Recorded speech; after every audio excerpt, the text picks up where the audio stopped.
The world's evil is contained in this box, and Buffy has it. But looky what we got. Let her go. Not until the box is in my hands. Trade one life. Where'd it go? To stop a terrifying infestation. I still want to know where it went. An all-new Buffy.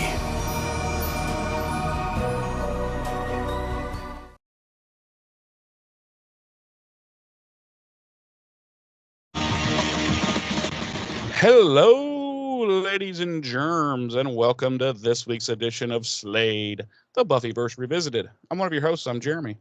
I'm your other host, Ted Theodore Logan. Sorry. Okay. All right, Sorry. then. Ted, I guess I'll be Bill.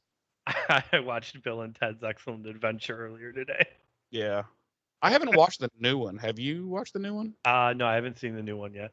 Yeah. I didn't really hear great things about it, so I've not spent the time to watch it yet. But everybody knows the Excellent Adventure and the Bogus Journey were where it's at. Oh yeah. You know, I think Bogus Journey might have been better than Excellent Adventure. it might have been. I mean, it was just Excellent Adventure with a little bit more budget behind it, you know. Right. Anyway, James, how are you? What's up? What's new? What's been going on? Same shit, different week. Okay. All right then. Well, that's good. I mean, at least it's not bad news. No. All right. All's good. I see that you are still no longer in the afterlife. No, they've not come looking for me to bring me back to purgatory. Your rescue of me remains successful. Good. I guess I should keep an eye out. They might be coming after me. They could come after you. In fact, I was watching TV and I thought I was like, they're here. And then I was like, oh no, that's just static. Never mind. Maybe that's what the next version of this podcast should be. Once we finish Angel, we should just review movies. Okay. Wow. Well, we could do that forever. Right. We would never run out of content. Exactly. Yeah, that could be a possibility. Germs and James do cinema. Germs and James do cinema. Yep. I like it. All right. This week we will be diving into season 3, episode 19, Choices. We will. And spoiler alert, this bitch moves quickly. At least for me, it did. Yeah. I was like, all of a sudden, I was like, wait a minute, this is like the wrap up part. Like, whoa. Yeah. It definitely is a very fast paced episode. Yeah. Yep. So, anyway, James, do we have anything to discuss from last week? We do. Okay. We have comments from Darlene and from our new friend Catherine, who has apparently managed to catch up to the episodes. Last we heard from Catherine, she was on Inca Mummy Girl. Which, yeah, she's done some heavy listening then. She has done some heavy listening and has now apparently caught up to us in real time. So welcome, Catherine. Welcome to our world of insanity. Yes. So Darlene says she thought the facial part of the demon costumes looked really bad around the eyes. Yeah, you see, I didn't look that closely to the face. I didn't notice it. Yeah, I didn't notice it either. My immediate reaction was that they looked very much like the fish monsters from Go Fish. Yeah. She says she wrote down a couple of great Oz one-liners until I realized he was actually in more than a couple scenes, all with great one-liners. Oh yeah, he always has the great one-liners. He has some good singers in this episode too. Yeah, she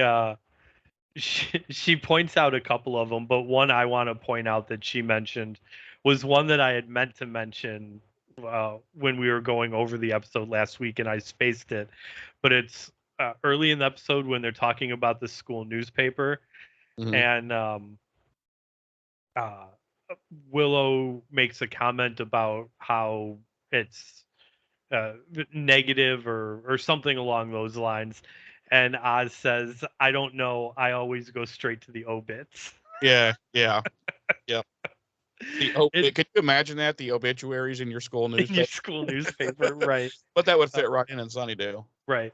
Yeah, and you're right. He's got some great one-liners in this episode, and he's got a it, not to jump too far ahead, and we'll talk more about it when it happens. He's got an extremely powerful uh, scene where he doesn't say anything whatsoever. Yep, not a word.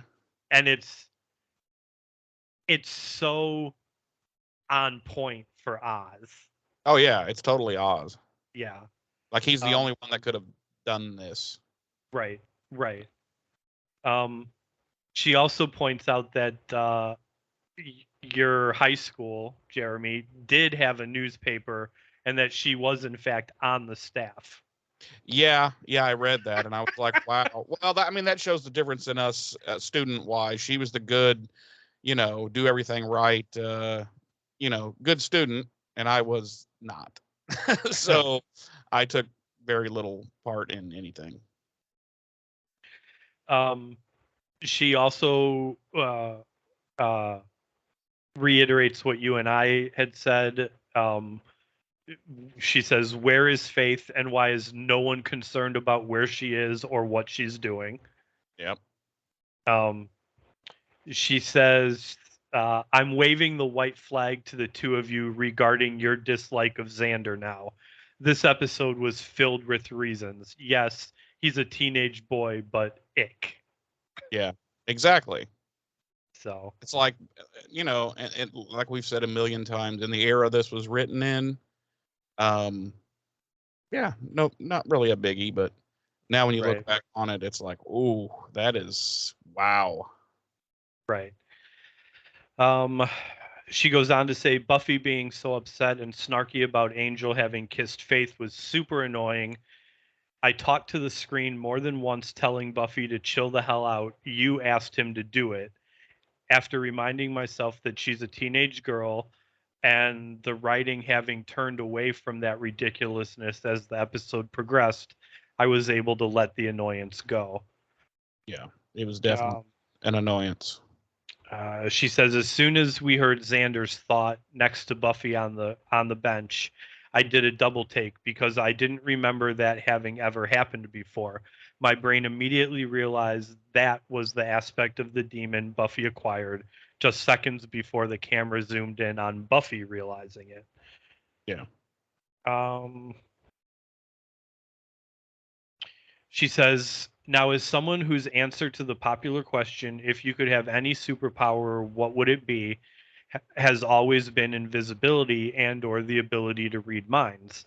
I immediately perked up at realizing hearing the thoughts of others was the aspect of the demon Buffy acquired, but it didn't take very long for it to start driving me crazy. The superpower will never again be one I wish for. Yeah, it would drive me. Well, it's obvious why they did that in the episode, because it would drive you if you can't like filter it or shut it on and off or whatever. Yeah, it would just make you insane. Right. I think, and that is, she's right. I mean, it's a very popular question. I mean, I couldn't even tell you how many times in my life I've been asked, if you could have one superpower, what would it be? And a lot of people do say, oh, I'd like to read people's minds, or I'd like to be invisible, or I think either of those two are probably the worst choices. Yeah. Well, invisible would be cool if you can control it, like turn it on and off. Well, I think either one of those, if you had the ability to control them, like turn them on and off, would be fine. But if you're in a situation on all the time, right? If you're in a situation where you're just constantly hearing everyone's thoughts, no, that's going to be awful. And if you're in a situation where you can never be seen by anyone, that's also eventually going to become pretty fucking awful. Yeah. Well, James, what if you could choose any superpower? What would your superpower be? I would like to fly. I would like to be able to fly. See, that's the same as me. Most people that I ask me that or I ask that to never have. Mine's always the ability to fly. I mean, I'm talking like Superman, not get on a fucking airplane. Right. Yeah. Oh yeah. Right. And it's solely because air travel is so expensive. See, I've been that way since I was a kid, literally a kid. I was like, if I could do anything that superheroes do, it would be fly.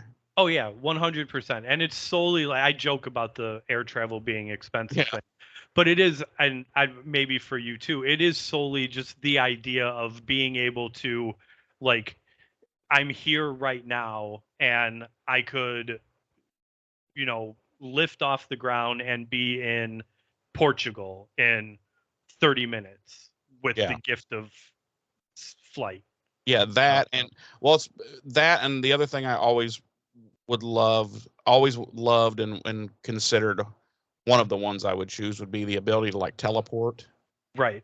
Like where you think, say London, England, poof, you're there. Right. Right. That, gosh. Yeah. My three have always been flight, teleportation, or super speed.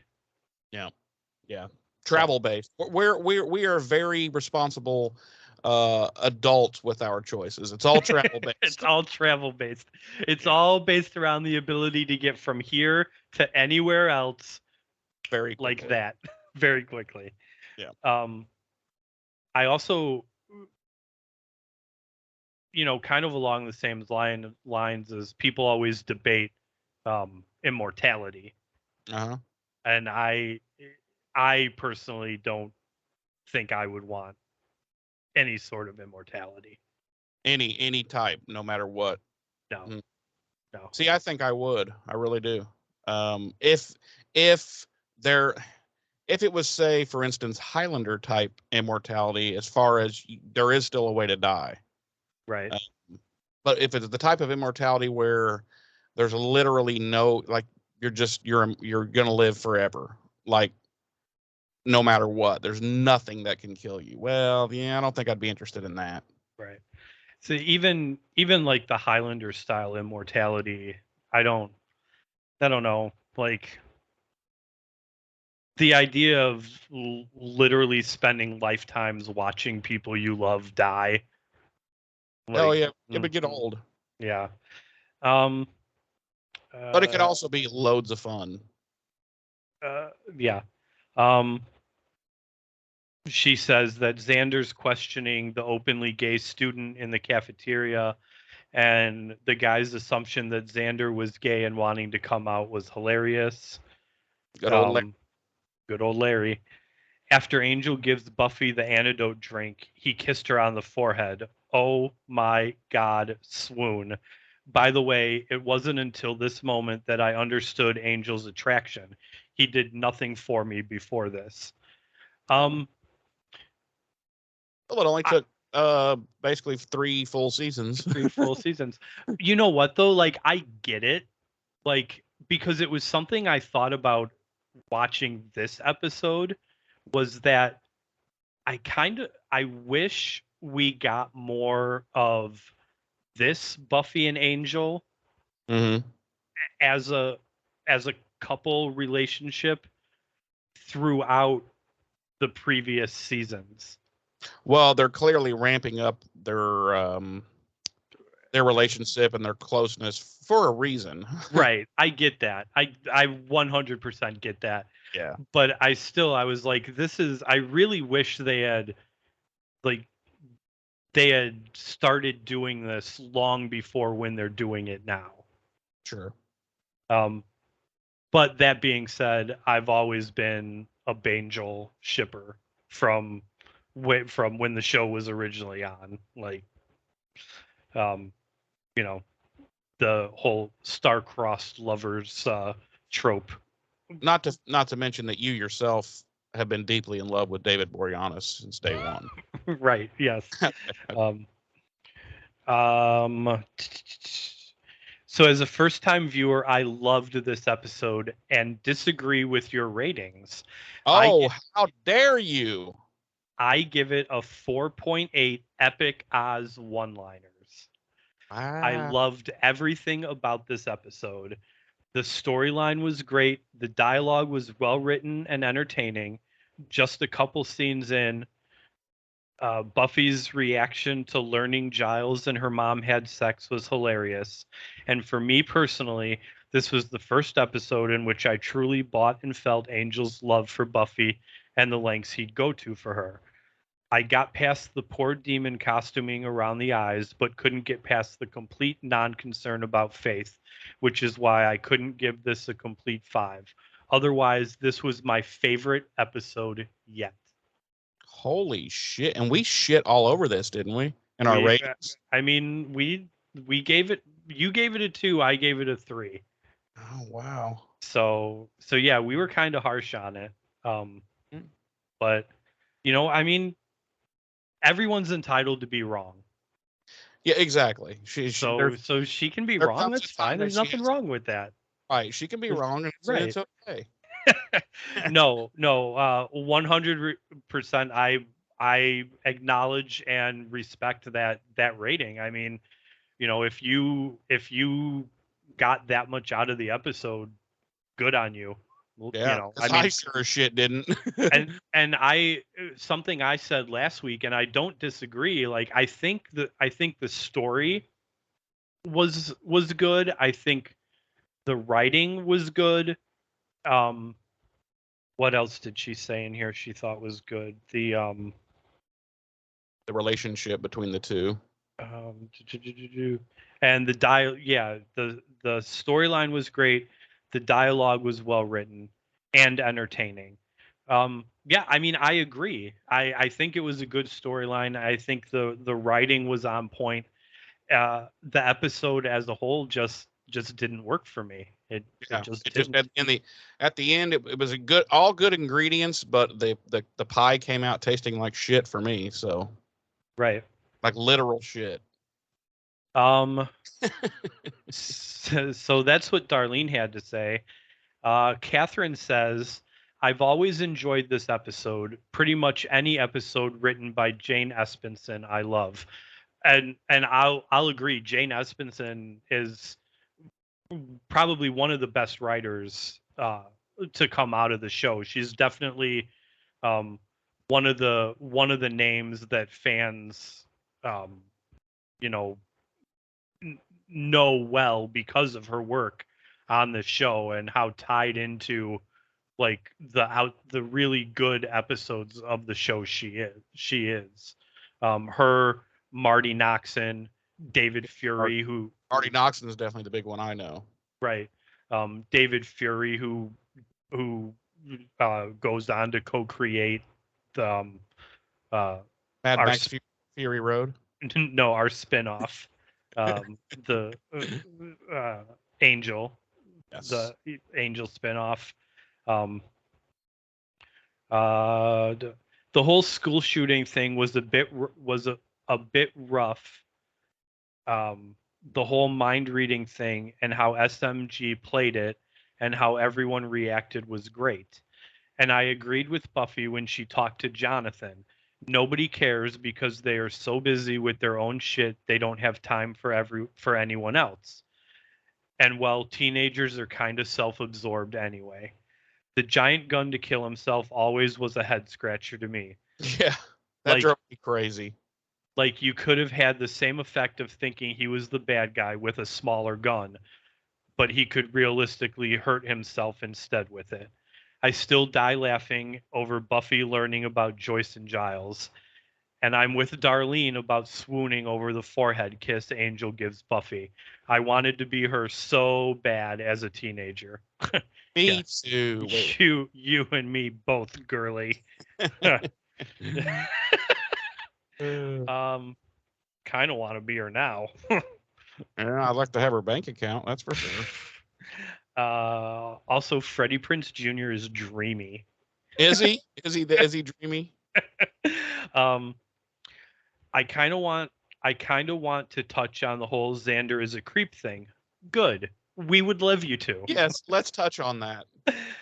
I watched the show in its original run from the first episode, and as a teen, I thought he was so cute and funny. That's Yeah, what everybody felt like I back. mean, minus the cute part, like I thought Xander was hysterical, Yeah, exactly. like back then. I'm 100% with you so far, Catherine. Mm-hmm. Um, but even then, some of what he would say would make me say ew. But it was the 90s and boys will be boys was kind of the attitude. But watching it as an adult, even before all the bad behaviors came to light, I realized for the most part, I cannot stand him. He is gross and misogynistic.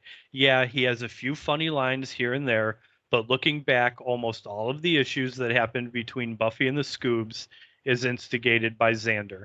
I sort of wanted to punch him in the face quite a few times. LOL. Thank you, Catherine. Yes. Yes, thank you for verifying our thoughts. It's, you know, with Xander, I think the whole thing can be summed up really simply, and that is that character did not age well. No, no. You know, it And just it's like we've talked about before. It's a combination of things. You and I have agreed that a part of it is seeing a good part of who we were mhm. at that time in Xander, Yeah, and not being comfortable with it because not wanting to relive it. right, because 25 plus years on, we've grown. And not only as individuals have we realized that behavior is unacceptable, but, and this to tie into something Catherine said, I think collectively, for the most part, as a society, especially generations after us, have collectively agreed that the idea of boys will be boys is utter bullshit. Yeah, it's not that doesn't yeah, that's unacceptable. That doesn't you can't just say boys will be boys, okay, go rape some people, Right, exactly. Like here, the only time I want to hear boys will be boys is when my nephews come in from outside and they're covered in mud. Exactly. That's Boys where will be boys. I think You that's know, where the saying was intended to lie, and then it right, was stretched into, well, anything a man does, boys will be boys. right, and it's complete and utter bullshit. And I'm very glad that as a society, for the most part, we're collectively agreeing to like move away from using that as an all-encompassing uh, write-off for men's bad behavior. Well, those of us that have sense, Right, that are willing to grow and change with right? as times grow and change. Like I said, the only time I want to hear that phrase is when my nephews come in covered in mud, when one of them gives the other one a black eye because they were wrestling, Yeah. or you know, one of them eats a worm because I mean, let's like boys will eat a bug, boys will eat an insect in a heartbeat, Yep. when they're little. Like, Yep. I don't want to hear that phrase being applied when, you know, uh, frat boy Timmy gets arrested for raping, you know, Sheila behind the dumpsters, Right. at, Right. at on campus. Right. It's, And yet it still happens. yeah, it does. But hopefully we can, you know, as a society, we can keep growing and kind of furthering that idea that, you know, and that as an all-encompassing phrase for the horrible things some men do is not acceptable, and Right. that honestly using it, in my opinion, does more harm to little kids than it does good. Oh yeah. You're Oh yeah. you You're know you're making him think, oh, I can do pretty much anything, and it's right, just I'm a you're boy. 100%. You're teaching little boys that they can get away with anything because boys will be boys, and you're teaching little girls that boys can get away with anything because boys will be boys. Yeah, how come it never got to? How come girls never got to just be? Well, girls will be girls. Right. Something else kind of tied into this, and my not that I would ever want to tell any parent how to parent their child, but There's some I would like to tell. Let me tell you. But I have pointed out to my sister in the past that she has on occasion been the type to, you know, with my older niece, like, oh, little Johnny pulled your hair. Well, that must mean he likes you. No. No, that means little Johnny's a dick. That means little Johnny's a dick. Yeah. And you should punch little Johnny in the fucking throat. Do not, and I've told her, if you drill that idea into her head when she's little like this, that boys that like her do bad things to her, that's not going to play out well for her later in life. Right. It's just not. Right. 100%. Because like I said, if I had a daughter, I would have said, listen, next time little Johnny pulls your hair, you punch little Johnny. See that little thing in the throat? Punch him in that as hard as you fucking can. Try to get your fist to the back of his neck. Right. And then I bet you little Johnny won't pull your fucking hair anymore. Right. And that's that, kind of ties into the whole boys will be boys thing. And yeah. Anyway, what to is boys and men need to get their asses kicked a lot more. 100%. 100%. By women. Oh yes. Yes. And honestly, by other guys who see them doing scumbags who'd be like, you know what, let's go kick that guy's ass. He's a real dick. Right. Right. Yep. I'm for that. But anyway, we kind of veered off track a little bit. Sorry. We never do that. Come on. But I don't know. Sometimes I think it's important to voice these things, out loud. Sure. This is a social experiment of a show here too. So it's not just Buffy and Angel. Right. It's also little Johnny's a dick. Right. It's also little Johnny's a dick. And if he's pulling your daughters or your nieces or your sister's hair, you need to tell her to punch him right in his fucking throat. Right. And knock that shit off. Right. Until he gasps for air and possibly passes out. And then she needs to be like, listen, Johnny, if you're doing this because you like me, you need to knock it out. And you need to buy me some flowers, take me to dinner. and come at me correct, motherfucker. And come at me correct, motherfucker. You're getting curb stomped next time. Right. Otherwise, I'm gonna get a hold of Uncle Germs and Uncle James. Yep. And your shit's getting fucked up again. And they're gonna. And even though you're 10 and they're in their 40s, they will beat your ass. I will beat a 10-year-old. I will fuck a 10-year-old up. I will fuck a 10-year-old up. I don't give a shit. I don't give a shit. That's my niece, motherfucker. I will fuck up your world. That's right. You will limp the rest of your goddamn life. You will limp. When you're 50, people are going to be like, how'd you get that limp? And you're going to fucking lie to them because you're going to be so embarrassed. Yep. That you got that limp when you were 10 years old. From these old motherfuckers. from an old man. That gave zero shits. That gave zero shits that you were only 10. All they cared about was that you were potentially going to grow into a douche nozzle. Yep. And they had to put a fucking stop to that immediately. Because this world has got plenty of those already. And they said, nope, we're going to end this right now.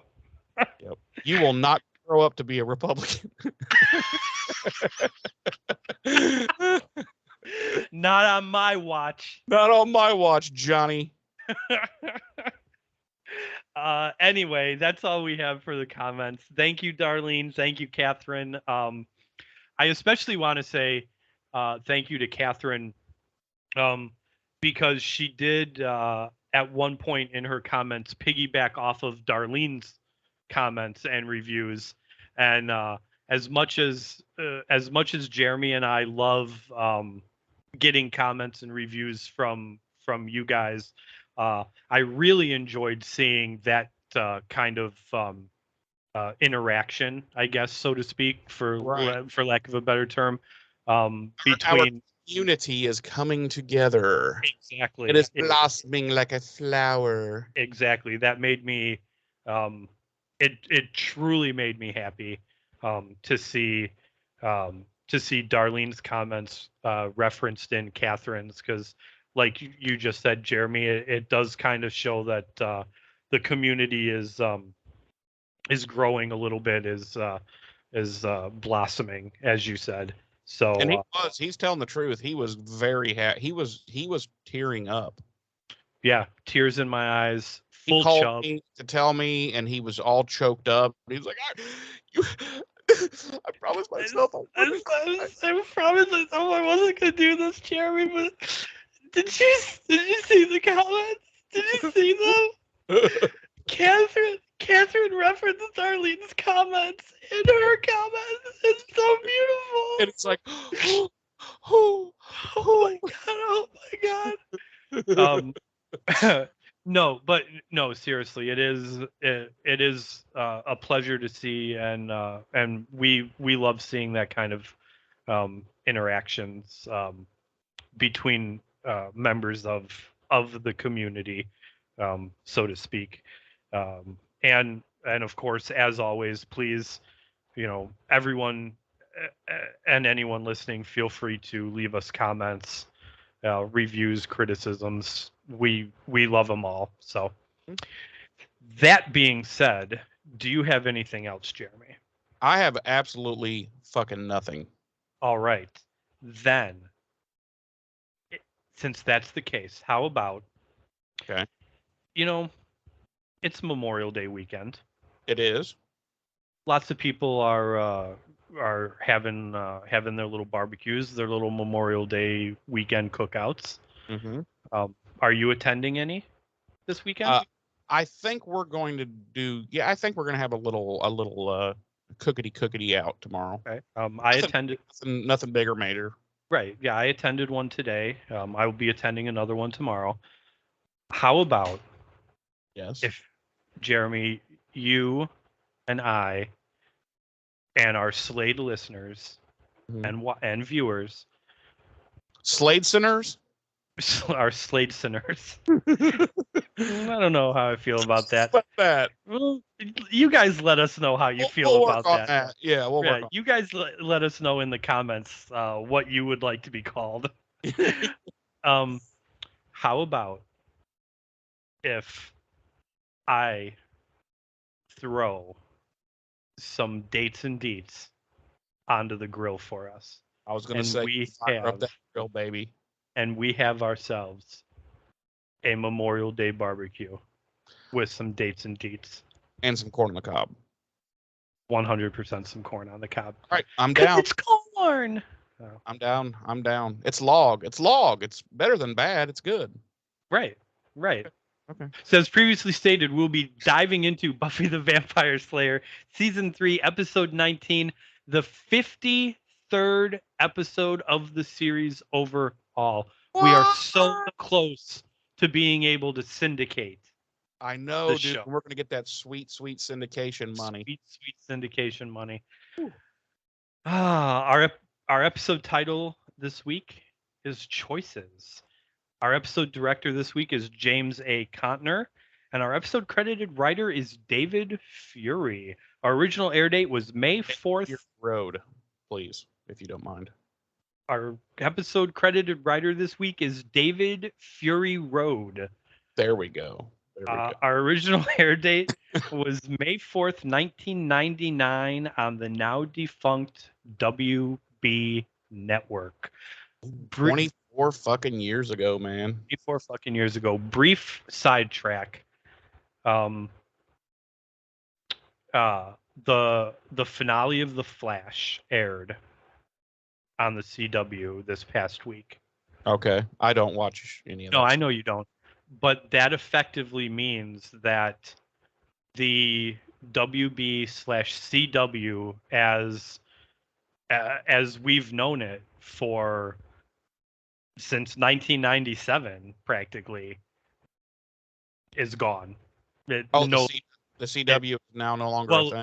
No, it's still a thing, but I'm saying as a as a network for young adults, I guess.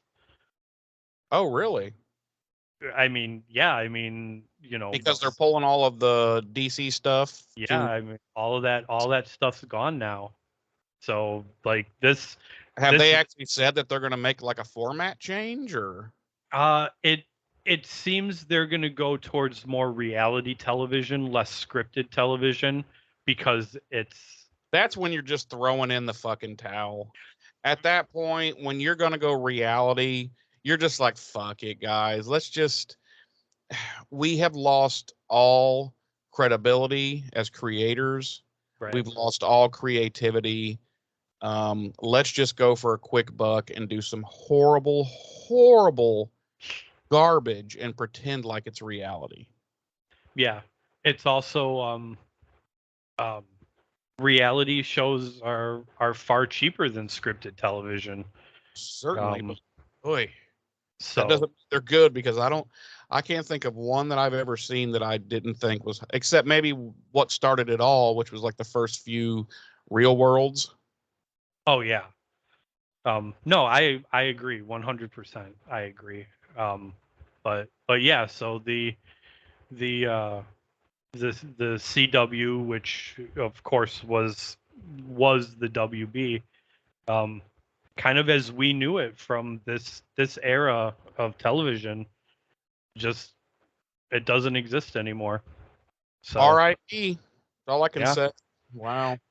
Our Nielsen rating for this episode was 3.6 million households when it first aired, ranking it 90th out of the 124 network primetime shows for the week and fourth out of the 15 primetime shows airing on the WB for the week. Our Another low score there. I think it's 2 weeks in a row. yeah, and last week we tried to justify it because as you may remember, To the end, yeah. right, it aired almost a month after the season finale. So we were kind of like, people probably didn't realize it was going to be out there or whatnot. But this rating kind of begs to differ. I'm going to chalk it up to my girl Cordelia. She hasn't been in the last 2 episodes all that much. We're going to talk about your girl Cordelia in this episode, Ooh, my yeah. friend. Yeah, we are. Um, I could talk about Cordelia all day. Our regular cast, as always, includes Sarah Michelle Gellar as Buffy, Nicholas Brendan as Xander, Allison Hannigan as Willow, Charisma Carpenter as Cordelia, David Boreanaz as Angel, Seth Green as Oz, and Anthony Stewart Head as Giles. Our guest stars this week include Christine Sutherland as Joyce Summers, Harry Groner as Mayor Richard Wilkins, Alexis Denisoff as Wesley Wyndham Price, and Eliza Dushku as Faith. I forgot to add Mr. Armin Shimmerman as Principal Snyder. That's right. Say his name. Armin Shimmerman. Goddamn right. Something I don't think we've mentioned, but I think we're both aware of, and I'm sure the listeners are aware of too. Alexis Denisoff and Allison Hannigan are happily married in real life.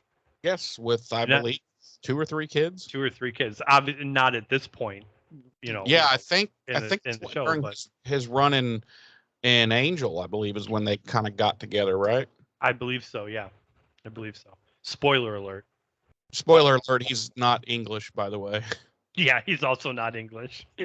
There's literally only one English person on this show, and it's Giles.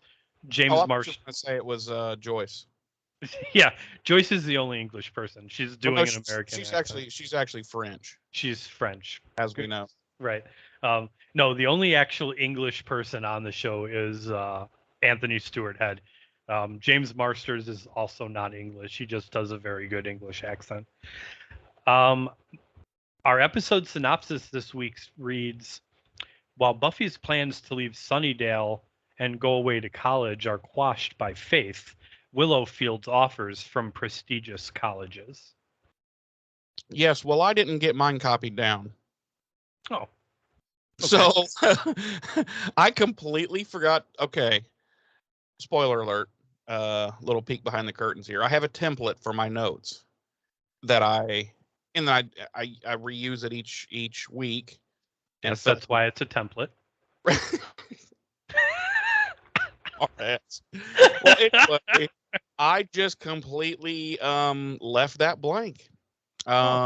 Interesting. I don't know.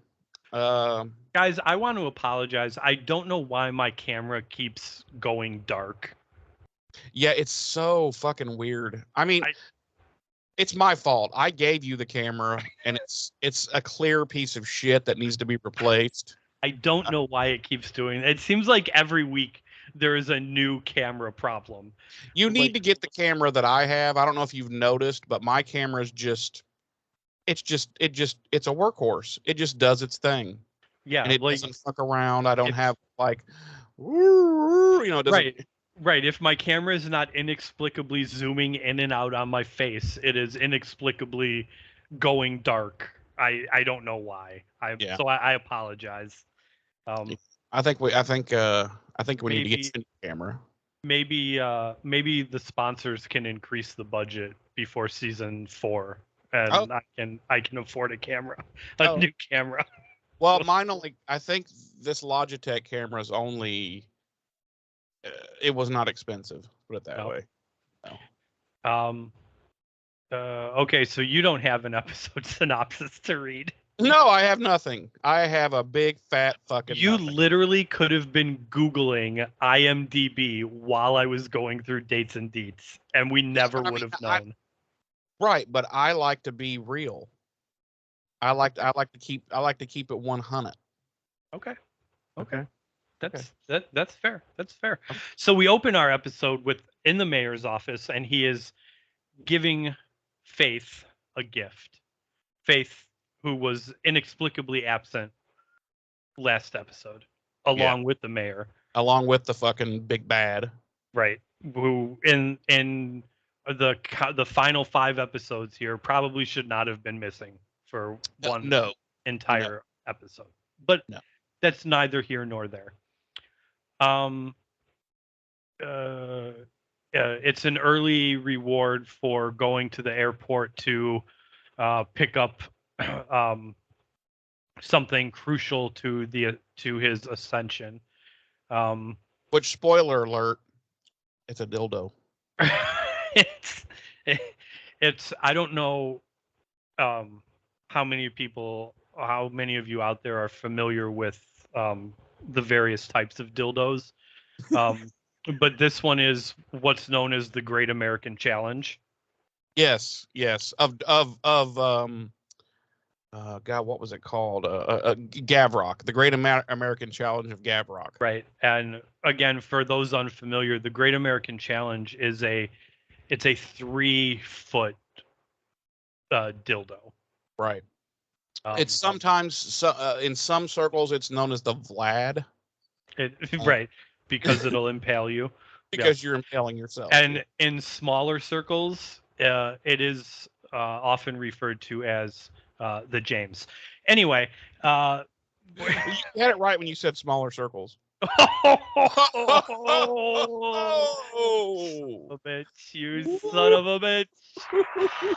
Thank you, everyone. Thank you. I'll be here all week. Tip your waitress. You know what?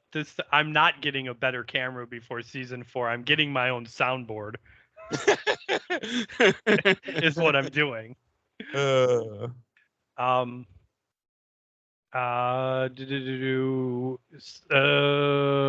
was I? She's picking something up at the airport for him that's crucial to his ascension.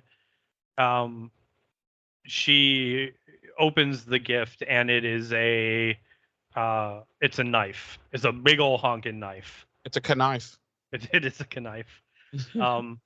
And again, like, Wilkins is so fucking like wholesome evil throughout this entire scene. Like, he's pulled out the saran wrap to cover up the plate of cookies. I was just gonna say he's got a plate of chocolate chip cookies for her. Like, he has the saran wrap in the drawer of his desk, by the way. Yes. When he first pulled it out, I was like, is he just going to start like wrapping it around?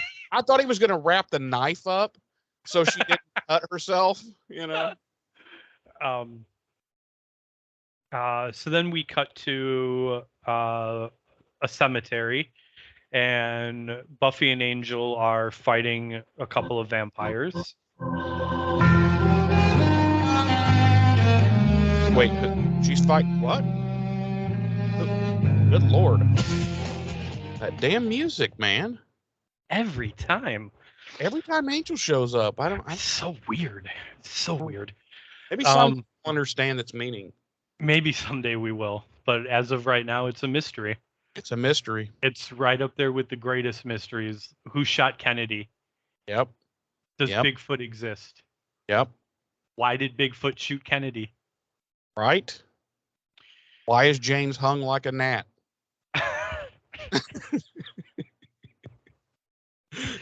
Have you ever heard the term a button on a fur coat? Go fuck yourself. For one, I'm clean shaven down there, okay? Whoa. All right. Whoa. Are you saying that you're in fact manscaped? We value personal hygiene in this house, okay? So, and just you? Me, yeah. Just you're the only one there. Yeah, because I'm the only one here. I'm the only one that benefits from the personal hygiene. But regardless, we value it here, okay?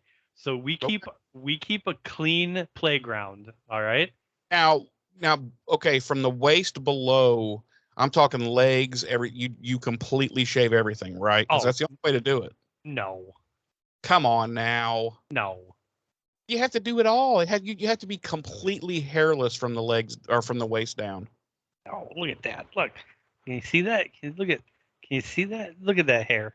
That is a lot of pale meat. It is, yeah. I haven't started wearing shorts yet for the season, and I haven't been to Michigan yet this summer, so I haven't been lounging on the beach for hours on end. Sorry, Michigan. I know you Indiana folks don't acknowledge Michigan's existence.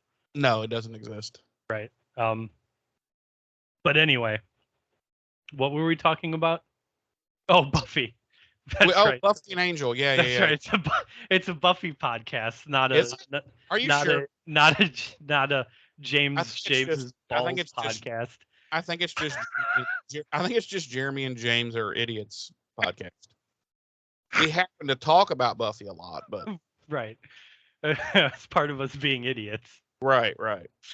So anyway, yeah, Buffy and Angel are fighting some vampires in a cemetery. This is a great scene. Oh yeah. Like, I love it. So Angel, if I remember correctly, Angel dusts a vampire, and Buffy accidentally tosses another one at Angel, and he collides with Angel and knocks him down, and literally she's like, "Sorry, honey." And Angel just lays there and cries. He does. He cries. It's so uncomfortable. Like a big vampire baby. Yeah. He's just like, I can't believe you did that. Right. No. And they end up dusting him too. And then Buffy is overly concerned about how they might be in a rut. Yeah, in the midst of a fight. And well, the fight's over at that point. Yeah. They dusted the last vamp. And she's like, is this our future? Yada yada. And she's like, I feel like we might be in a rut. And Angel's like, a rut? Like, what the fuck are you talking about? Yeah. And she's like, well, I just feel like you haven't taken me any place new. Yeah, and then he talks about a fire demon from earlier. He's like, well, what about the fire demon nest in the cave down by the beach? Yeah. He's like, I thought it was pretty cool. And then they hear a growling off camera, presumably more vampires, and they go to take care of it, and that is our cold open for the episode. It is. It is our cold open. When we come back, there's a massive house fire. No, I'm not going to go down that road this week. No, Sure, you're not. well, not in this scene, at least. Buffy, I've noticed she's sitting at the island in her kitchen at home, and she's having a PB&J, which I was like, damn right, SMG, damn right. Looks like she's doing a bit of homework. Mom comes in and she's all like, "When were you not going to tell me?" And Buffy's like, sorry." And she takes off her mom's earrings, but that's not what it's about. Buffy got accepted to Northwestern University. And I thought, didn't we? Okay, it might have even been last season, or it was this season, but earlier on. But I swear, didn't they already have this conversation that, like, yeah, she got into some colleges, but she can't go anywhere? I don't think it was. Yeah, she got into colleges. I think it was, just the she can't go anywhere conversation. Okay. I thought we had already been down this road, but anyway, Buffy doesn't want to deflate her mom's, happiness, so she just kind of lets her get excited, and she's like, "I'm going to call your aunt," because they live in Illinois, and I'm going to tell them. And I was like, Illinois? Who gives a fuck about Illinois? I couldn't figure that part out. Son of a bitch. No. Son of a bitch. Also, whose sister do we think this is? Joyce's or Papa Summers? I've always felt like Joyce comes across as an only child to me. I agree. She just seems so self-centered. Yes, self-centered. And what's the other word I'm looking for? Stupid. We just alienated every only child listener and viewer we have. They were just like, nope, I'm done. Yeah, they're like, you know what? I was with them till that, and now they can just go fuck themselves. No, she honestly, I always kind of felt like she was probably not. So I'm gonna say it's Papa Summers' sister. I agree that I think it's Papa Summers' sister, but not necessarily because Joyce seems like she was an only child, but because have you ever, when you've called Darlene, have you ever had to be like, "Hey, it's me, Jeremy"? No. Right. But yeah, like I've never had to like call my sister and be like, "Hey, it's." Well, Janice. I don't know, because we probably haven't talked on the phone but maybe 4 times in the last 20 years since like smartphones have been a thing. We're always texting or seeing each other in person when she comes in to visit and stuff. So I don't know. I might have to say, "Hey, sis, it's Jeremy." I don't know. Okay. But plus in my mind, I quickly formulated the story that Joyce and this aunt were really good friends in high school, and then she introduced Joyce to her brother, and the rest is history. So really, Joyce and this girl, this aunt, they were really good friends. Now they can't be that close because the whole divorce and that kind of thing. It's a whole other show. Clearly it's a half-hour sitcom. With that premise, it doesn't sound like it sounds more like an hour-long drama. Oh no, it's lots of laughs. It's tons of laughs. It's like, we're divorced and we hate each other. It's like Married with Children, but with divorce. Okay. So, we'll pitch that later. Sure we will. So anyway, Buffy spinoff nobody knew they needed. They didn't know they needed it, but they deserve it. Okay.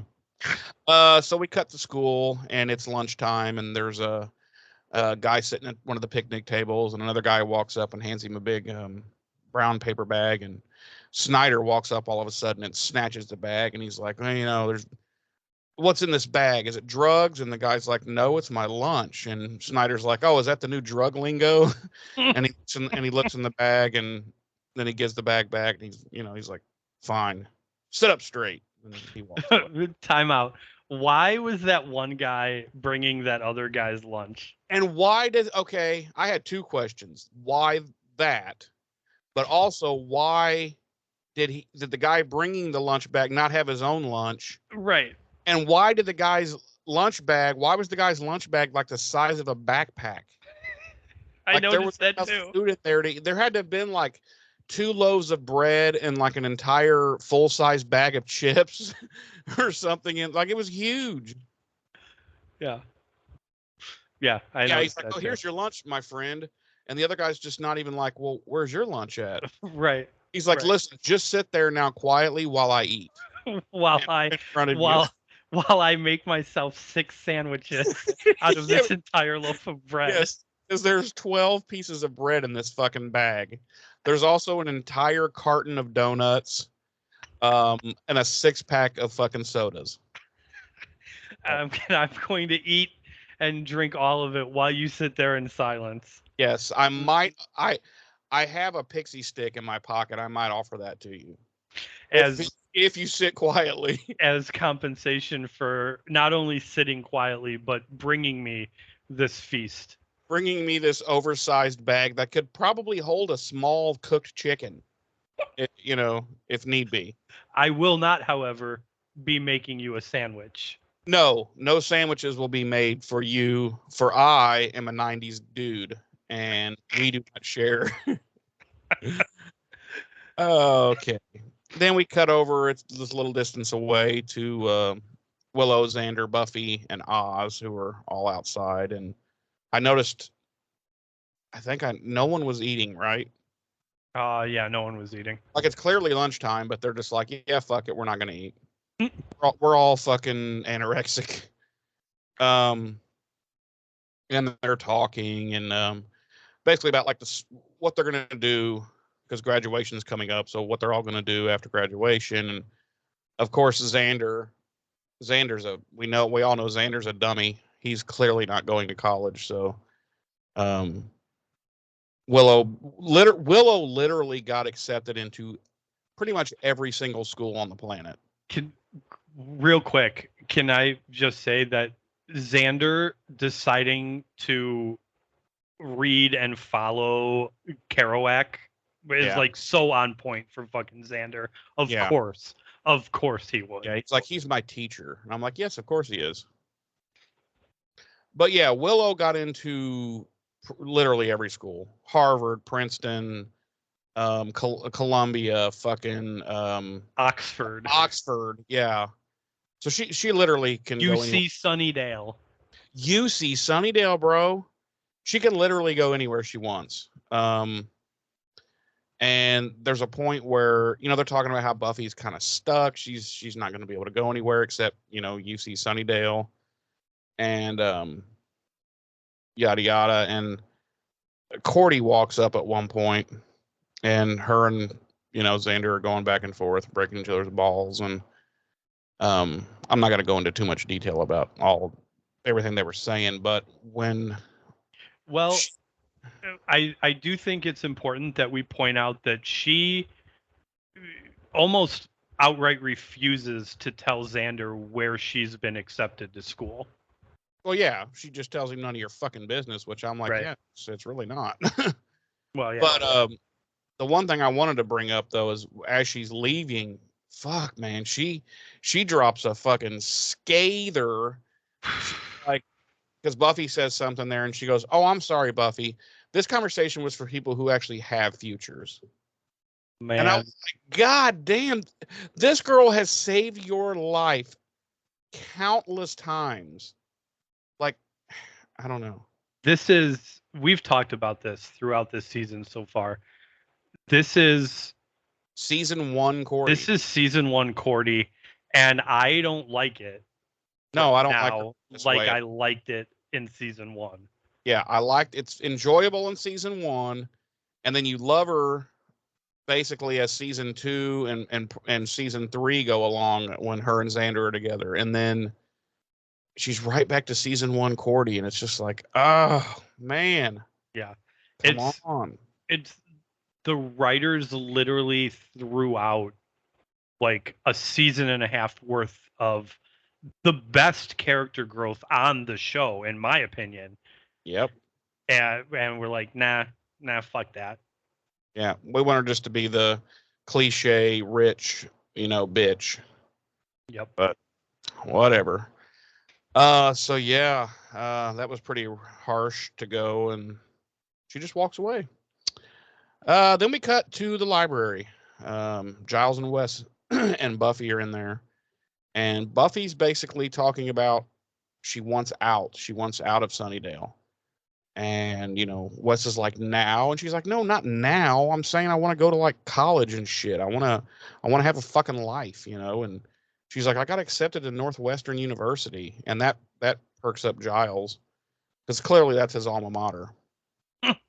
No, no, but it does perk up Giles, and he's genuinely happy and, shocked. And he's like, what, really? He's like, oh, that, he's so proud of her. And he's like, that's good. That's so good for you, Buffy. And, of course, Wes doesn't care. He's like, you can't leave. It's, it's not allowed. You have to stay here. At one point, dude, he does this little hand thing like this, and he puts it up to his chest, and he's like, by the powers vested in me by the council, I forbid it. Yeah. And dude, it just cracked me. I swear, I think that was an ad lib. I really. And then Giles goes, "Oh yeah, that'll work." He goes, "Oh, I guess that settles it." And but it was so fucking funny, dude. I rewound it a few times to watch it because I just found it funny. Here, I want to talk about this real quick. Sorry, I'm moving on. So that no, go ahead. Why Buffy is the only Slayer so far that has lived on the Hellmouth. Yeah, and now all of a sudden it's so important that we have to have her there. Right, like why is it so important that she stay there? If it was that important, why weren't previous Slayers sent there? Well, here's the thing. Also, that's not the only Hellmouth. We don't know that yet. Yeah, we do. We've been told that. Have we been told that at this point? Yes. I don't what. Oh, I think it was the episode where we meet Anya, and we meet the other version of Buffy, mm-hmm. And she's like, "Well, I was in Ohio on another Hellmouth." Oh, okay. Yes, so we know that right. Cleveland. Hellmouths. That's Yeah, right. Cleveland. Yeah. Okay, so yeah, there's that, but also Buffy ended up in Sunnydale by fucking chance. Exactly. It wasn't like the council came and said, "You and your mother must move to Sunnydale to be on the Hellmouth," know. Right. And that's what I'm saying. Like, it didn't matter before Buffy got there. Why the fuck does it matter now? Right. I think it's just a cheap way for the writers to create this tension and drama, conflict, yeah. So Buffy's like, "Well, what about if I were to, stop the Ascension, catch Faith, all that?" She's like, "Then all you guys would have to do is, just the everyday mundane evil and shit. And then, then I would be back by then for homecoming and blah, blah, blah." She's like, it could work. And, of course, again, Wes is not having any of it. And she's like, she decides it's time to take the fight to the mayor. And Wes is like, no. And he's arguing with her like, no. And she's just like, yeah, we're taking the fight to the mayor. So her and Giles basically decide they're taking the fight to the fucking mayor. And Wes is just left, yanking his fucking chain.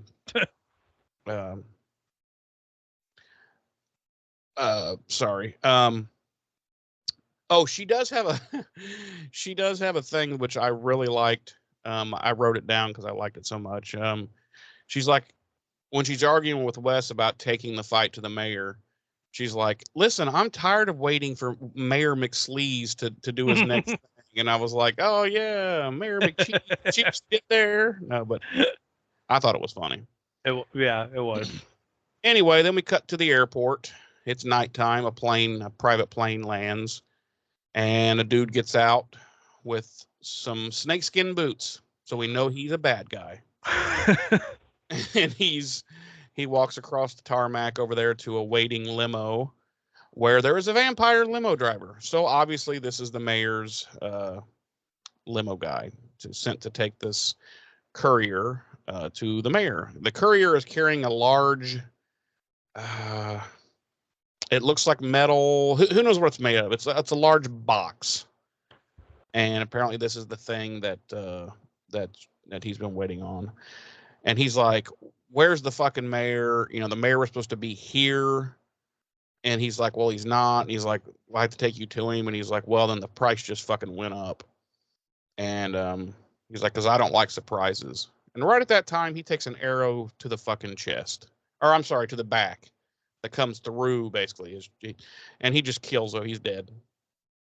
And we look up, and it's Faith. She was up above, and where the fuck did she get this fucking no at? But no. Anyway, so she probably the mayor. I mean, he's been giving her all kinds of neat shit. That's true. Or maybe it's the bow she stole from the sporting goods store several episodes ago. That could be too. She carries it in her Zeist pocket. So she jumps down and comes over, and the guys and the limo driver's like, you killed him. And she's like, what are you, the narrator? She's like, get because he's got this box handcuffed to himself. So she's like, get the fucking keys off of him. And so the guy pats him down. He's like, no keys. And so she fucking pulls out that fucking big honking knife that the mayor gave her. And he's like, that's not going to cut through steel. And she's like, yeah, but it'll cut through bone. And I was like, oh, this is about to get nasty. And they showed the whole thing in detail. It was like a Saw movie. Yeah, and it took forever, dude. Like, because it's a knife, so she's having to just saw through his arm, dude. It took forever. No, I'm just kidding. Right. It was a 3-hour episode. Of just her drenched in fucking gore. Right, and 2 hours of it was her just sawing this guy's arms off. Yeah, it's crazy. Then let's see. Yeah, so then we cut to pretty much immediately cut to the mayor's office, and she comes in, and he's all giddy and happy and excited because she's got the box. And he's like, sweet, you got it, you know. And he's like, he pulls out this envelope, and he's like, well, where's the courier? I'm supposed to pay him. And Faith goes, well, I made him an offer he couldn't survive. And the mayor loves that. He laughs, and he's talking her up. You know, you're so smart, and you're taking initiative, and your skill, and everything, and blah blah blah. And then they just start fucking, dude, right there on the table. And it's so creepy because she's like 20 and he's like 60. You know, yeah. I don't know, yeah. but you know, and she keeps calling him mayor in the throes of passion. Yeah, like she doesn't call him Richard or Dick or even Daddy. She calls him mayor. Like while they're fucking. Sometimes she slips and calls him Groner. He's like, shh, I'm in character. So where did I leave off? Okay, yeah. So then a little while later, wow,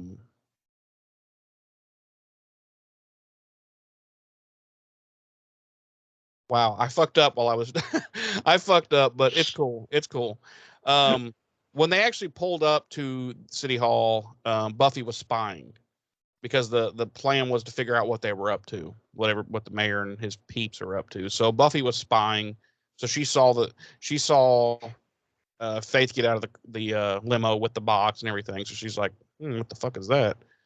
Then we had the scene of Faith presenting the box. And a little while later, the limo pulls back up to City Hall again, and he parks, and he's kind of sitting there, and kaboom, Buffy fucking punches right through the fucking window, snatches the vampire and pulls him up, and she's like, so what's in the box? And he's like, it's a dildo.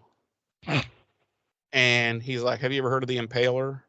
And she's like, no, that's a legend, that's not real. And he's like, it's real. It's real.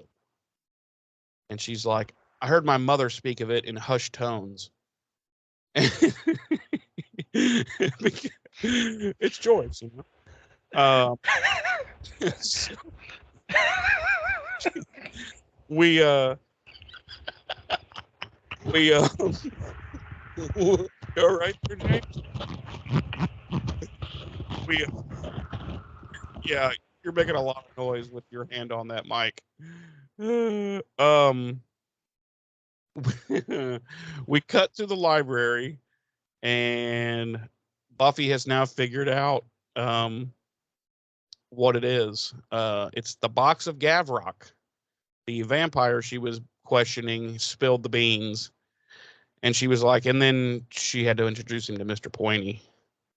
And so this scene is pretty.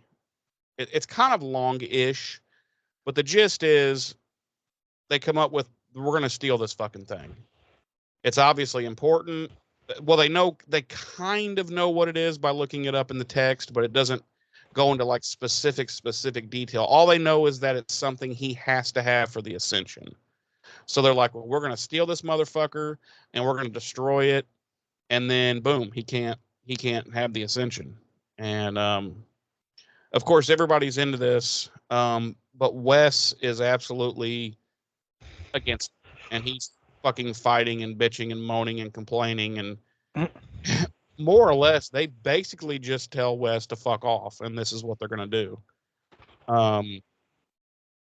So they each have little things. She's like, we'll go to the city hall. They have maps and stuff that Giles had gotten. Well, that Willow had gotten, but she and Giles brought them. And they're like, we're going to go into the skylight and the roof. We're going to get this motherfucker, and then we're going to destroy it. And Giles has got the ritual that they would need to do it. And they hand a list of ingredients to Xander, and he's like, yeah, I know, I'm the ingredient guy. And they're like, yeah, because you're utterly fucking useless otherwise. So they all set about to doing their thing and just fucking ignore Wes. And then we cut to Xander walking down the road. He's going to obviously retrieve these ingredients. And who does he see, Xander? Xander. Fuck you. Wow. Fuck you. How dare you? James, everyone, has quit the show. He's now left, and he will not. Oh, he has returned. Okay. So I meant to say, who does Xander see, James? But it came out. Hold on. Sorry. Who does Xander?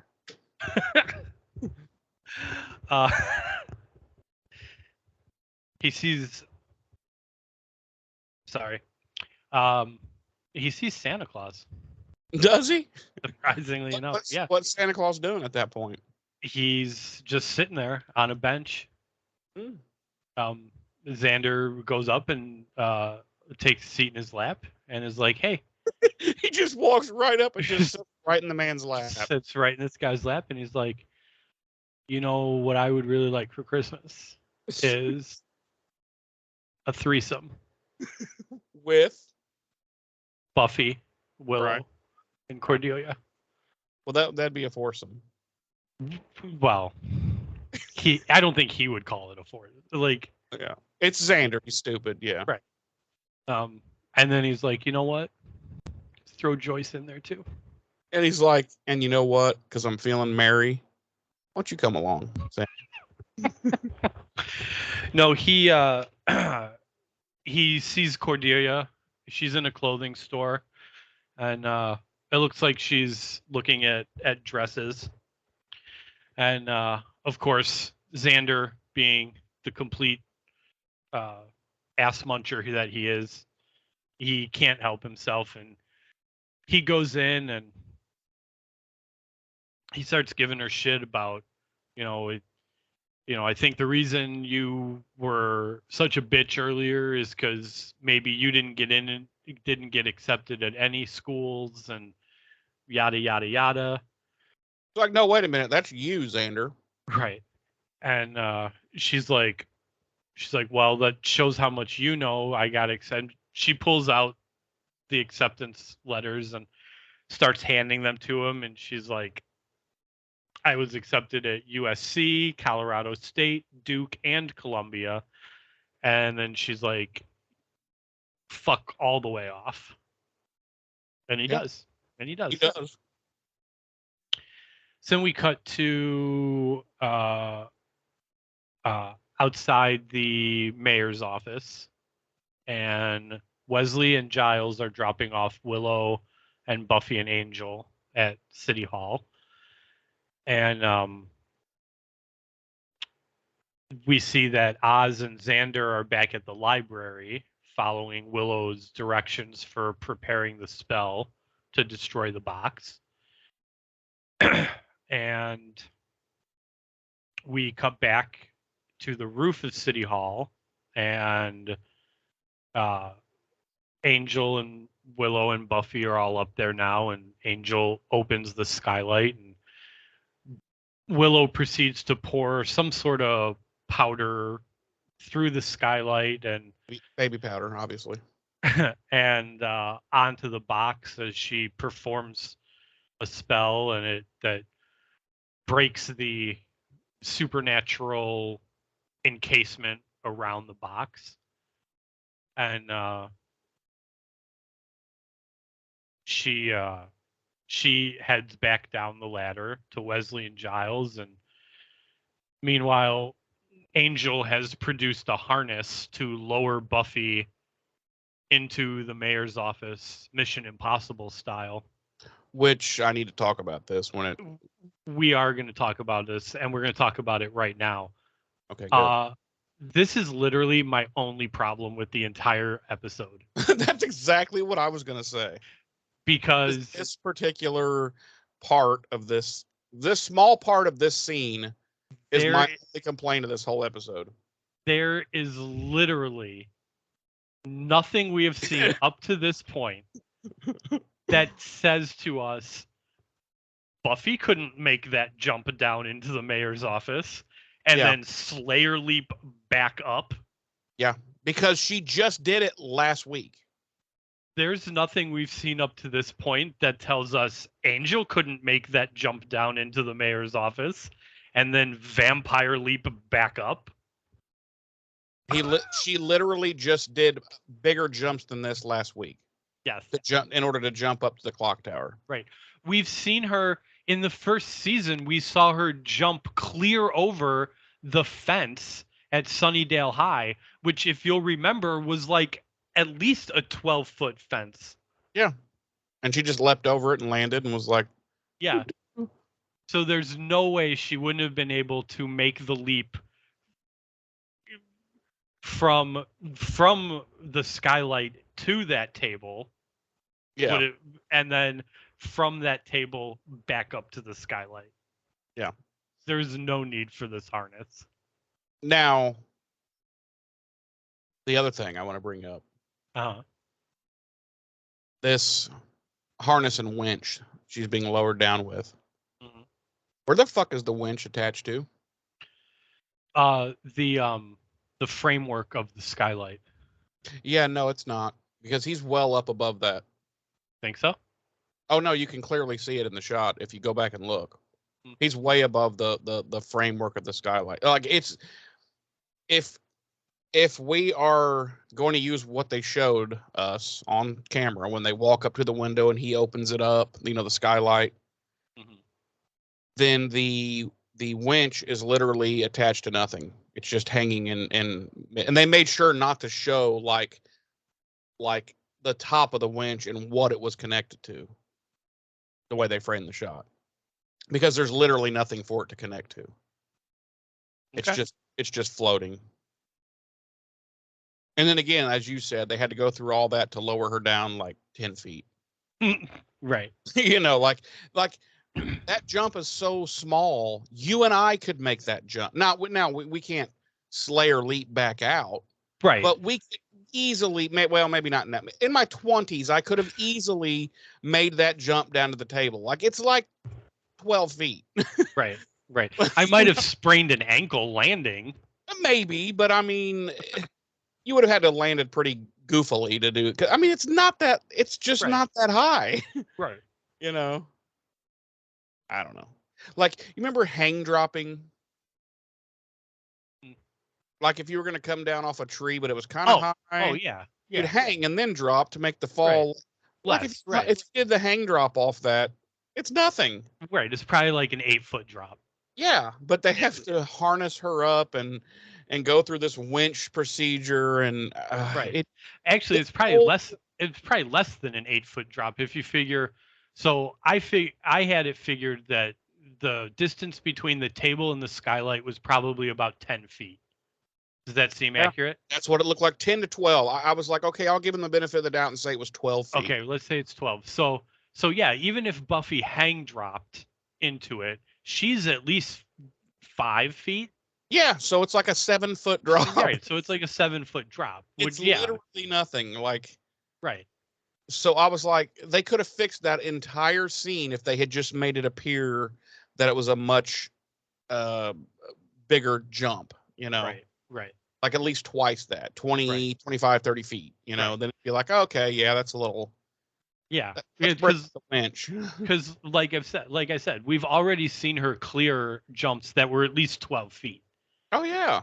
Straight vertical jumps. And just last week when she goes running through the fucking quad, fucking Slayer jumps up onto like a lower landing, runs up some steps, does like a front flip fucking thing to get up into the clock tower. And then this week she's like, ooh, that's about 12 feet. I don't think I can make that.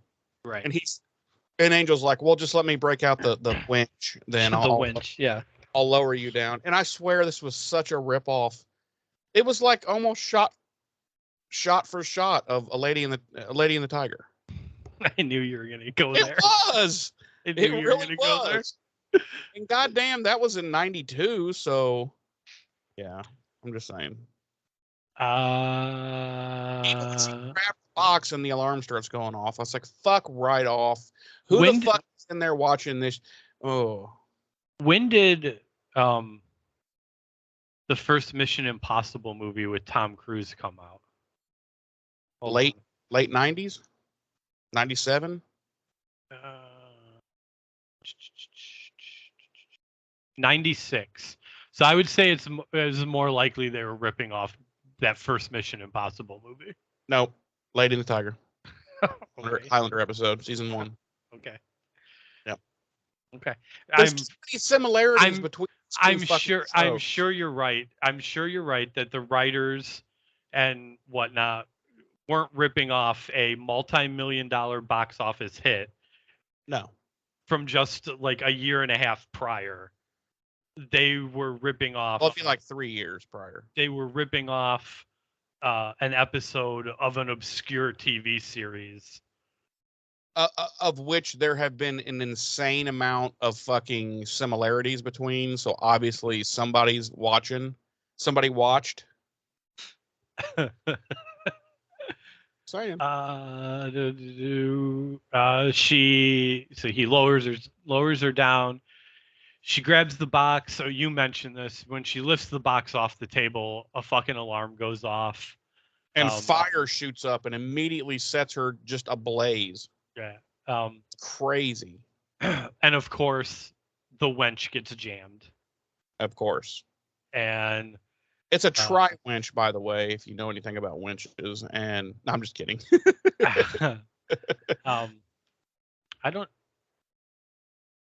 I don't know about winches. I know about wenches.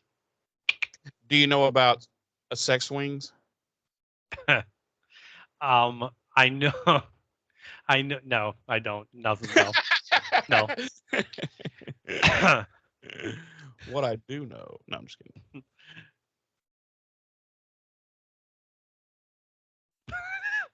Okay.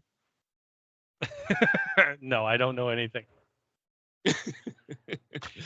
Come on, Mayor McSleaze. So the winch gets jammed. Vampire guards come in. Angel jumps down to help her fight the vampire guards. Karate fight. She ends up like breaking the strap on the winch. Yeah, she just like pulls it off like it's made of fucking paper. Right. And I'm like, wait, this was just holding all of your weight, no problem. But then she just grabs it and just gives it a little tug, and it just disintegrates. Slayer strength. Okay. All right.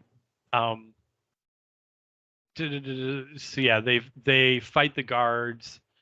They end up getting a hold of the box and they run out of City Hall. Guards in hot pursuit. They duck into some bushes and we see the van with that we had seen drop them off previously pull away, and the guards follow after them, and Buffy and Angel go off in the other direction. They pulled a ruse. They did. Why didn't they stake those vampires? Right? Every time they're fighting, whether it's 1 or 20 of them, I'm like, why do they keep expending all this energy karate fighting them and throwing them around and spin kicking them and all this shit? Just stick wood into their chest. See, I don't mind like the karate fights and expending, but like, why didn't they kill them? Like instead of flipping a table onto them and running, like that's gonna kill them. Yeah, I know. You mean the giant table they flipped on top of them that was made of wood? Yeah. You mean that table? Yeah. Right. I don't. The table they could have splintered and then driven into their hearts. Because any other time when anybody needs a steak, they can just basically they look around. Oh, there's a chair. Break a chair. Boom, steak. But this time, being surrounded by natural woods, they were unable to, effectively get themselves a Mr. Pointy. Right. Well, although I have trouble getting a Mr. Pointy when I'm surrounded by natural woods too. I've heard. Have I told you about Blue Chew? It's a natural, safe, at-home, effective way, James, of ridding yourself of this problem. Unless they're a sponsor, I don't want to hear it. Oh, okay. Hey, maybe they should be. So we cut to a bit later back in that conference room, and the mayor is not happy that they got his box.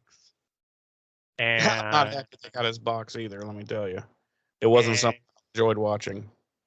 And Faith comes in and she's like, they got your box, but look what we got. And what do they got, Jeremy? They have I can't think of anything funny quick enough. They have Willow.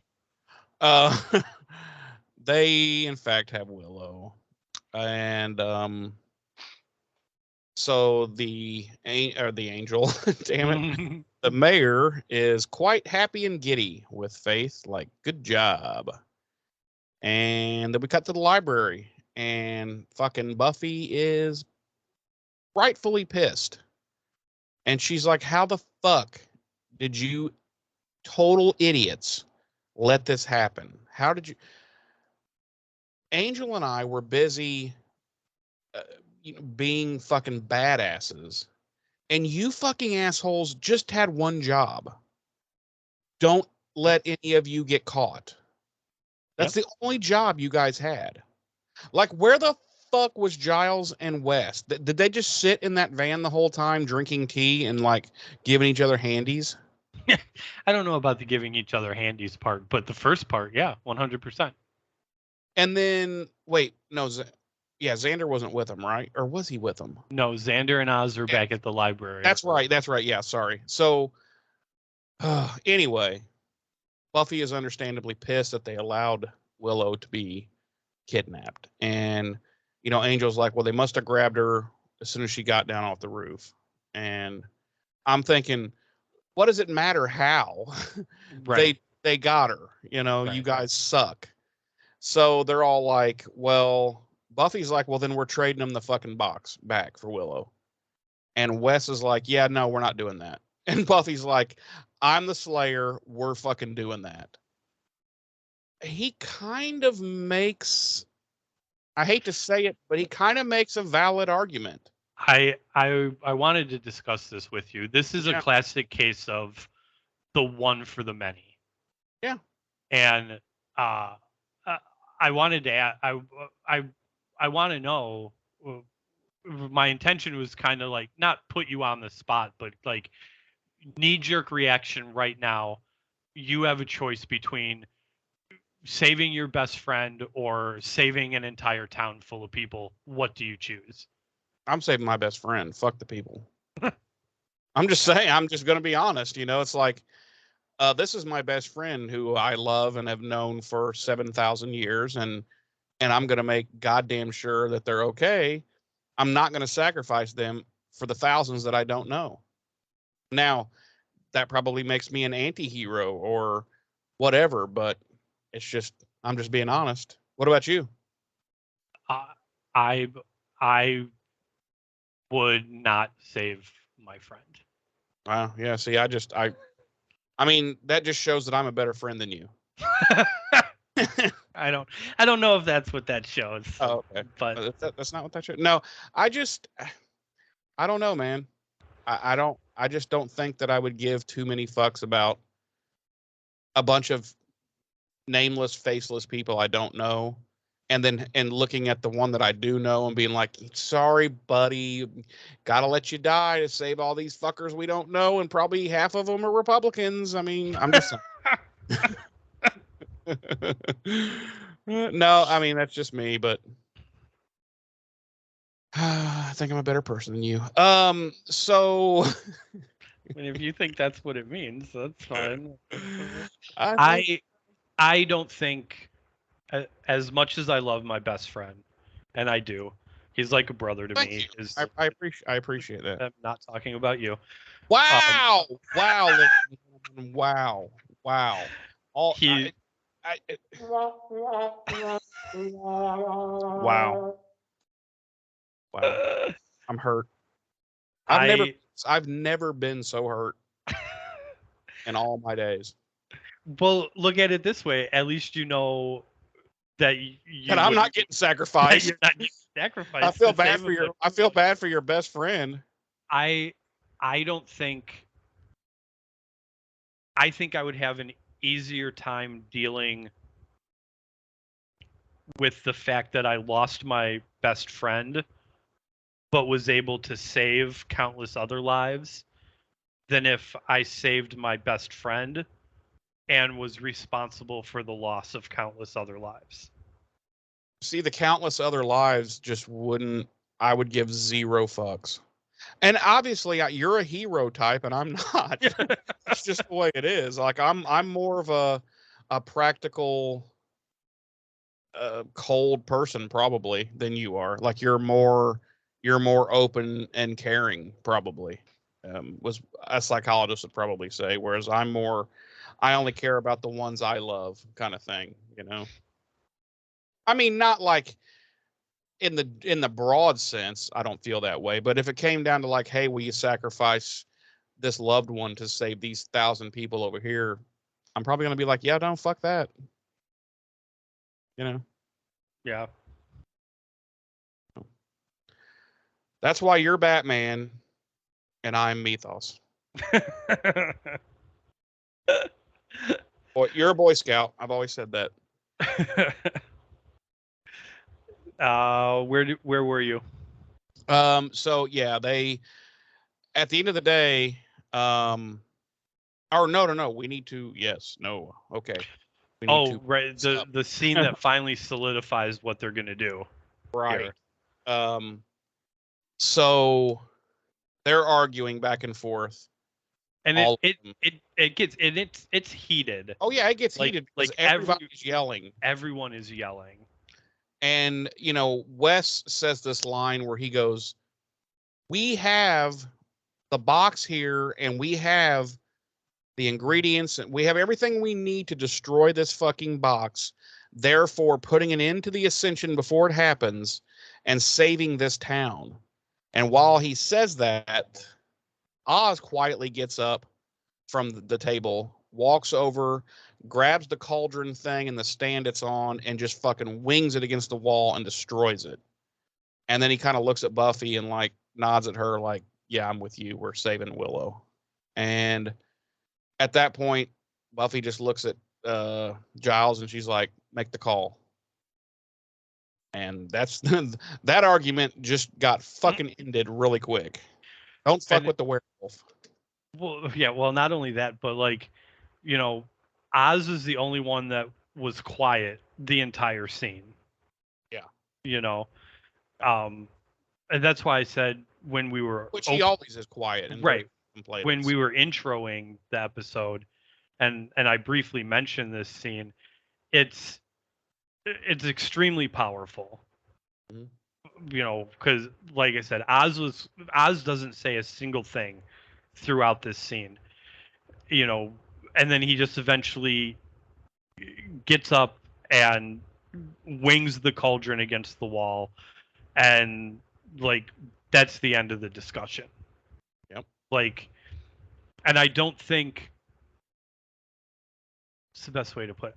I think it was the perfect way for the group to come to that decision that they were gonna save Willow. Yeah. Well, everybody was for saving Willow except Wes. Right. Well, and I'm going to say to Wes's credit, for lack of a better term, he wasn't against saving Willow. He was against making a trade to save Trading Willow. The box to save Willow. Yeah. Right. He was very much like, I want to help Willow too, but we need to find another way. Yeah. And everyone else was like, no, this is the only way. This is the best way. This is how we need to do it. And I don't know. I don't think Buffy ultimately making that decision for everybody would have been as impactful as what we got here with Oz essentially making that final decision for everybody. Yeah. Yeah. So. Well, then we cut to City Hall, and Willow is locked up in a spare office kind of thing. And she drops a box at one point that's got some shit in it, and that gets the attention of a vamp guard who comes in, and she's like, "Hey, don't touch me because I have a rape whistle." And she just blows it really loud. No. Right. But like the little ball is missing from inside, so it doesn't make any noise. Or it's just like right. So she drops it and she's like, well, you saw what I could do to that whistle. And then all of a sudden this weird like 70s kind of disco-y music starts playing in the background, and he just starts taking his shirt off. She's like, what are you doing? He's like, I was talking about how we could blow bubbles together. And he was like, oh, and he starts, anyway, so he comes in. Would a vampire guard be a Vard or a Gamp? I like a Vard. Vard? Okay. I like Vard. Yeah. So the Vard comes in, and she's like, no, but she is like, hey, don't touch, you can't hurt me because you haven't been told to, and if you do, then the mayor's gonna fuck you up. Yeah, she's like, did you get permission to eat the hostage? Right. And he's like, well, just a little taste. And she's like, oh, and he's going to bite her. Well, she's using her telekinesis that we saw a few episodes ago, and we see a pencil hovering behind him. And then shoot, she shoots it into him and dusts that motherfucker. Hands down, almost to the end of 3 seasons into the show, my favorite dusting so far. Oh yeah, definitely the coolest dusting. You know me, and I'm going to have a slight problem with this, which is I don't think number 2 pencils have been made of wood for like 60 years, but we'll go with it. Because it was definitely the coolest. Yeah, I think well, in my opinion, the coolest dusting we've seen so far in the show. Now, I got the impression, James, yes, that she set this all up. Oh, yeah, 100%. Captured, but oh yeah, Okay, so you're with me on that. Okay. Yeah. Because she leaves this room and is heading down the hallway to the mayor's office when she hears him and Faith coming out. So she turns around and runs back and hides. And they come out talking about, oh, they won't come here tonight. They're not that stupid. And the mayor's like, well, he talks about how they're dogs and they're dumb and yada yada. And so they go on by, and then Willow comes out and heads to the mayor's office, and she's in there snooping around, and she finds his little cabinet full of demonic Weird idols and whatnot. Weird eccentricities. Yes, there's also the Impalers in there. We see the Impaler in its full glory at that point. And she's in awe of it. Yeah. And she immediately takes it and she's going to take it home for later. She carefully, almost lovingly lifts it out of the cabinet. And you hear her murmur under her breath, "I've only heard my mother speak of you in hushed whispers." And then she puts it on the ground, and she proceeds to hike up her Whoa! Now we've gone too far. We've gone too far. Uh-oh. So she's although sidetrack,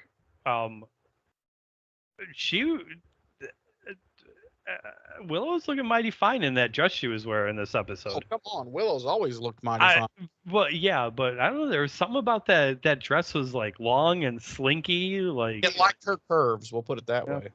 Yeah, certainly did. God, we are. Listen to us. We sound like fucking pig. Well, that's who we are. So everybody respectfully, I would bone her. Wow. We have been canceled again. That's got to be the 45th time we've been canceled since we started the show. Yeah. I think the reason we haven't been canceled is because I think kind of like at the beginning of this episode, I think we've been outspoken enough in where we stand on certain issues and certain things that hopefully the people listening know not to take us seriously when we say shit like that. Well, you can't really take me seriously from anything I say. Well, right. So, yeah. Hopefully people have learned that by now. So anyway, she continues rooting through his little curio of curiosities, and she finds a little button, and she pushes it, and a little trap door opens, and voila! It's the books of Ascension from a few episodes ago.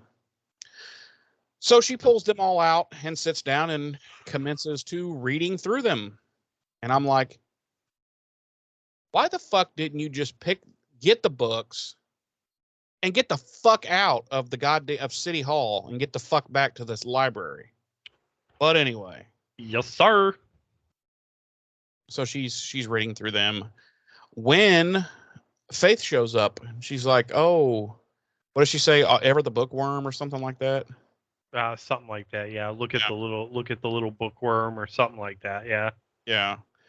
So they have an argument, and basically, Faith is like, I'm gonna fuck you up, and Willow's like, I'm not scared of you, and she's like, yeah, you are, and she's like, no, I'm not. And they just say that back and forth for 10 minutes. And then at one point, Faith fucking punches her, dude, right in the fucking grill, and Willow goes down, and she comes back up, and she fucking falcon kicks her right in the fucking pussy. Right. Oh, wow. Right in the pussy. Wow. And Faith is like 46 cancellation right there. 46. Yeah, Slayer or not, that's putting you to your knees. That's putting you to your knees. And yeah, so what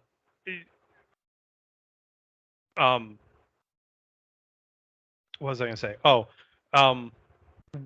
what Willow says to set Faith off, I was like, because Faith was is good. Oh, what are you gonna say that you're still my friends and it's not too late and I can still be helped? And Willow's like, oh no, it's way too late. Yeah, she's like, it's way too late for that.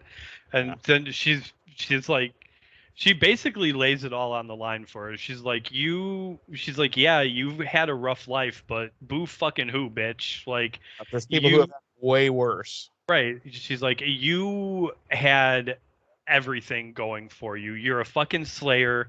You had friends like Buffy, like, and you fucking threw it all away. Well, then we get where the name of our episode comes from, and she says, "You've made your choices." Yeah, she's like, you've made your choices.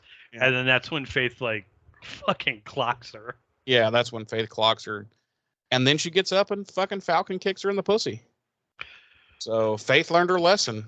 You don't punch Willow. Willow will go for she will go for the jugular. Or the pustular. Or the pustular, yeah.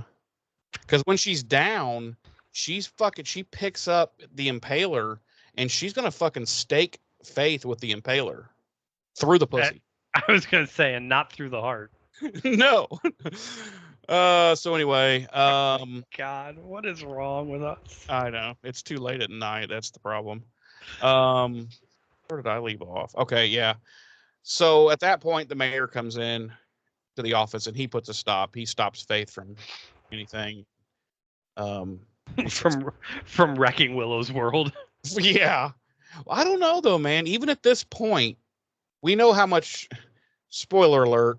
Well, I won't even say that, but even at this point, James, I believe Willow is fairly capable of pulling some things off. Let's just say that. Yeah. Leave it at that. Later on, a couple of more seasons, I wouldn't fuck with Willow like at all. So yeah, so then the mayor sits down and he's like, because I just got a very interesting phone call. And we're like, what could that be? Then we cut to where, James? Where are we cutting to?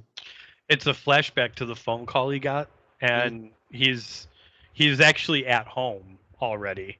Mm-hmm. And the phone rings and he picks it up and he's like, hello.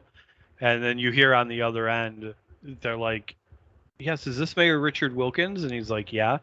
And they're like, we've been trying to reach you about your car's extended warranty. Yeah. And he's like, I don't have a car.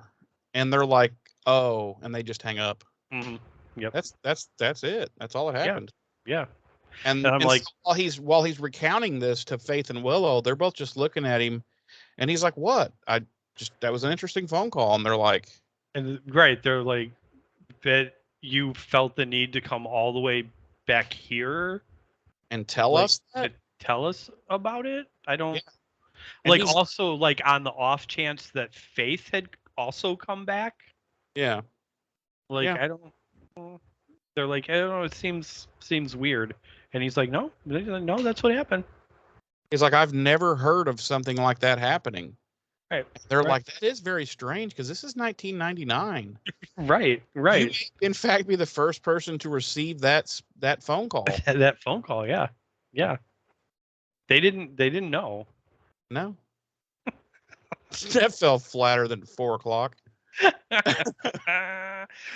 We cut to the cafeteria at a good old Sunnydale High, and by the way, just really quick, I'm not going to spend a lot of time on it, but no, I'm going to keep going. okay. So why do you think they chose the school in particular? Okay, just really quick. Budget. Okay, that's fair enough. Fair enough. Fair enough. Let's move on. Really, fair enough. I mean, I think like from a production standpoint, clearly that's why. I think from an in-world standpoint, I kind of think Buffy like lays out the reasoning at the beginning of the scene. She's like, because they say, or Oz and Xander have an exchange where they're like, everything's all locked down, and Xander's like, yeah, it gives me that cozy trapped feeling. And Buffy's like, if there's only one way in, then there's only one way out.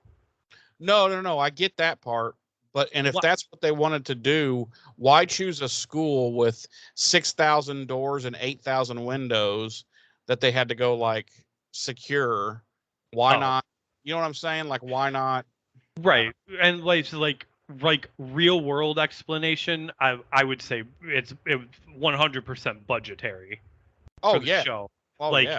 in universe explanation, I think it's because it's the place they felt most familiar with if things went south. Right. Plus, they're like, listen, guys, pretty soon this is all going to be destroyed, so let's use it now. Right. What? What? No, but I think in universe that was probably the reasoning, is that the school is a place that they're very familiar with and they know their way around very easily. So if things were to go sideways, it would be easy to maybe get it back under control. So are you in fact saying that this is their safe place? Yes. Okay. Okay. Yes. All right.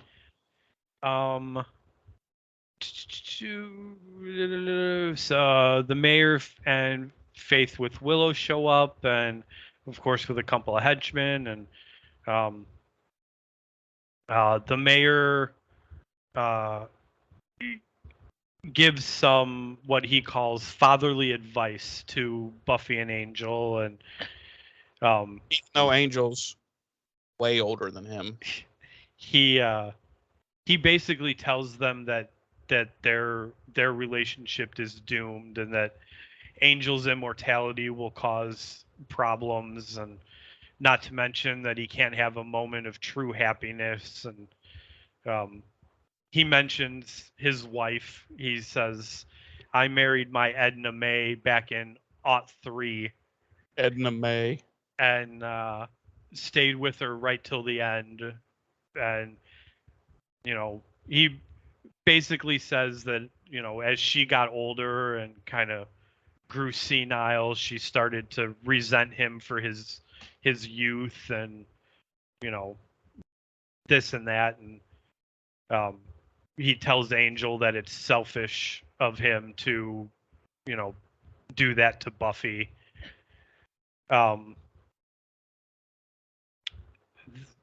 Anyway, they make the trade, the box for Willow, and at that point Principal Snyder shows up with some cops, and Still looking for drug deals. thinking he's caught them all in a drug deal.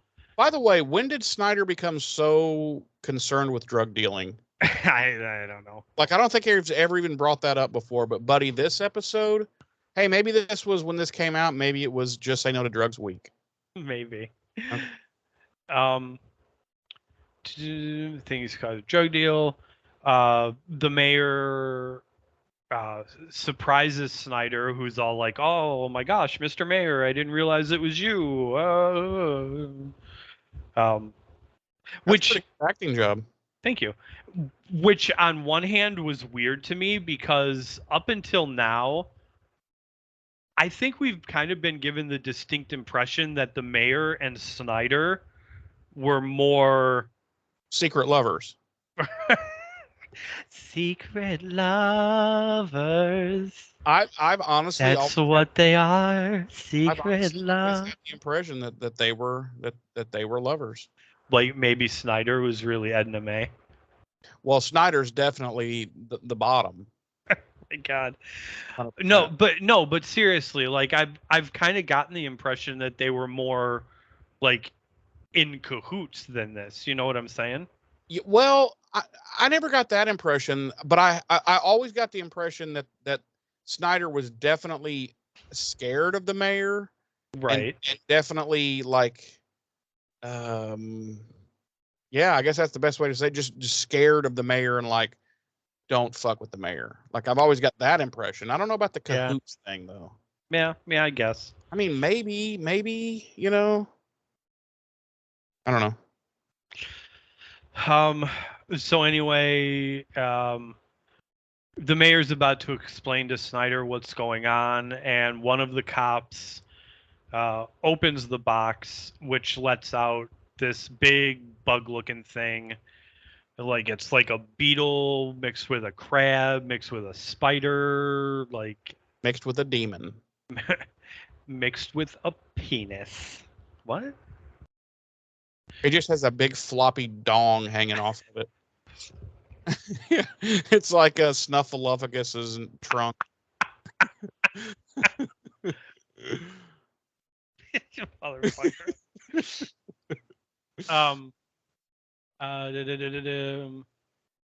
So it attacks that cop and it kills him, and then it kind of scampers away. It's very much like the face huggers from Aliens. It runs, skitters away, and it's hiding, and they're all like, "Oh fuck, where's it at?" Yeah, Giles tells them not to open the door, so as not to let the bug out. The bug ends up jumping onto the mayor's face, and Faith grabs it and throws it across the room.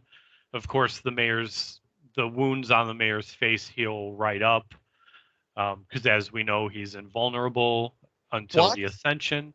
What? Yeah. And Snyder sees that, and he's all like, "Oh." Yeah. Now he's like, "I'm really scared of this guy now." Right. And then the mayor's all like, "Who let the bugs out? Who? Who? Okay, yeah. That. And then Xander's like, "I think it was the cop over there that's dead now." Yeah, and then the mayor's like, "Oh, okay. I was just curious." You're right. You're right, son. I saw good that. Call, student. Yes. Good call. No, the mayor would definitely call Xander son. Yeah. The mayor's offering a good cookie. Right. Because he has some like saran wrapped up like in his right. pocket. He would be like, "You're absolutely right, son. I recall that happening now. Would you like a cookie?" And then he'd pull some saran wrap cookies out of his pocket. And you know what else he has in his other pocket? Warm milk. No, I hope not. I was going to say Werther's Originals. Oh man, I would take a couple of those. I love me some Werther's Originals. Right? He's all like, "You want to come into the van?" I would get into the van for some Werther's Originals. Yeah, you would. You get in the van for like a fucking napkin and a fucking toothpick. Well, what are we gonna do with the napkin and toothpick, though? Use your imagination, my friend. Buffy stops another bug from getting out of the box, but another one jumps onto her back, and she throws herself backward and squashes it. Therefore, another one bites the dust. Another one's gone. Another one's gone. Another one bites the dust. Hey, they're gonna get you too. Another one bites the dust. Okay, fired. We are fucking fired. The only comments we're gonna have next week are from Darlene and Catherine. They're gonna be like, "We've stopped listening to the show." Yeah, they're gonna be like, "You guys, you really should just not do this anymore at all." Please stop recording at 10 o'clock at night. We don't know what happens after 8 o'clock, but it's a shit show. Yeah, it's a definite shit show. So then Faith spots one of the bugs on the wall behind Wesley, and she rears back to throw her knife, and Wesley thinks she's gonna throw the knife at him, and like he pees himself and cowers like a little girl. Yeah, there's literal urine in his pants. It wasn't special effects like Alexei Denisov like saved up the pee to pee in himself. He's a method actor. But Faith throws her knife at it and impales it and kills it. Oz asks if that's all of them, and the mayor says no. He's like, "There's about 50 billion of those guys in this box," and then he's like, "You want to see them?" And I'm like, "Yeah, yeah. Let them all out. Let's fucking clean this fucking earth." He orders Faith to leave with him, and she hesitates, looking back at the bug she killed, and then she follows after him. Buffy pulls the knife out of the bug and the wall. Buffy now has Faith's knife. She does. We cut to later, and don't forget what Snyder says. what does Snyder say? Oh, It's- Snyder's like, why couldn't you all be dealing drugs like normal people? Yeah, and then he just kind of walks away. He's in complete shock. Yes. Funny. We cut back to the library later on, and Willow's telling Buffy all about her escape from, or attempted escape from Her City Hall. horrific 20 minutes of captivity. City Hall, and her confrontation of Faith. And Giles is like, this is all fascinating, but what do you remember from the fucking books of Ascension, you bitch?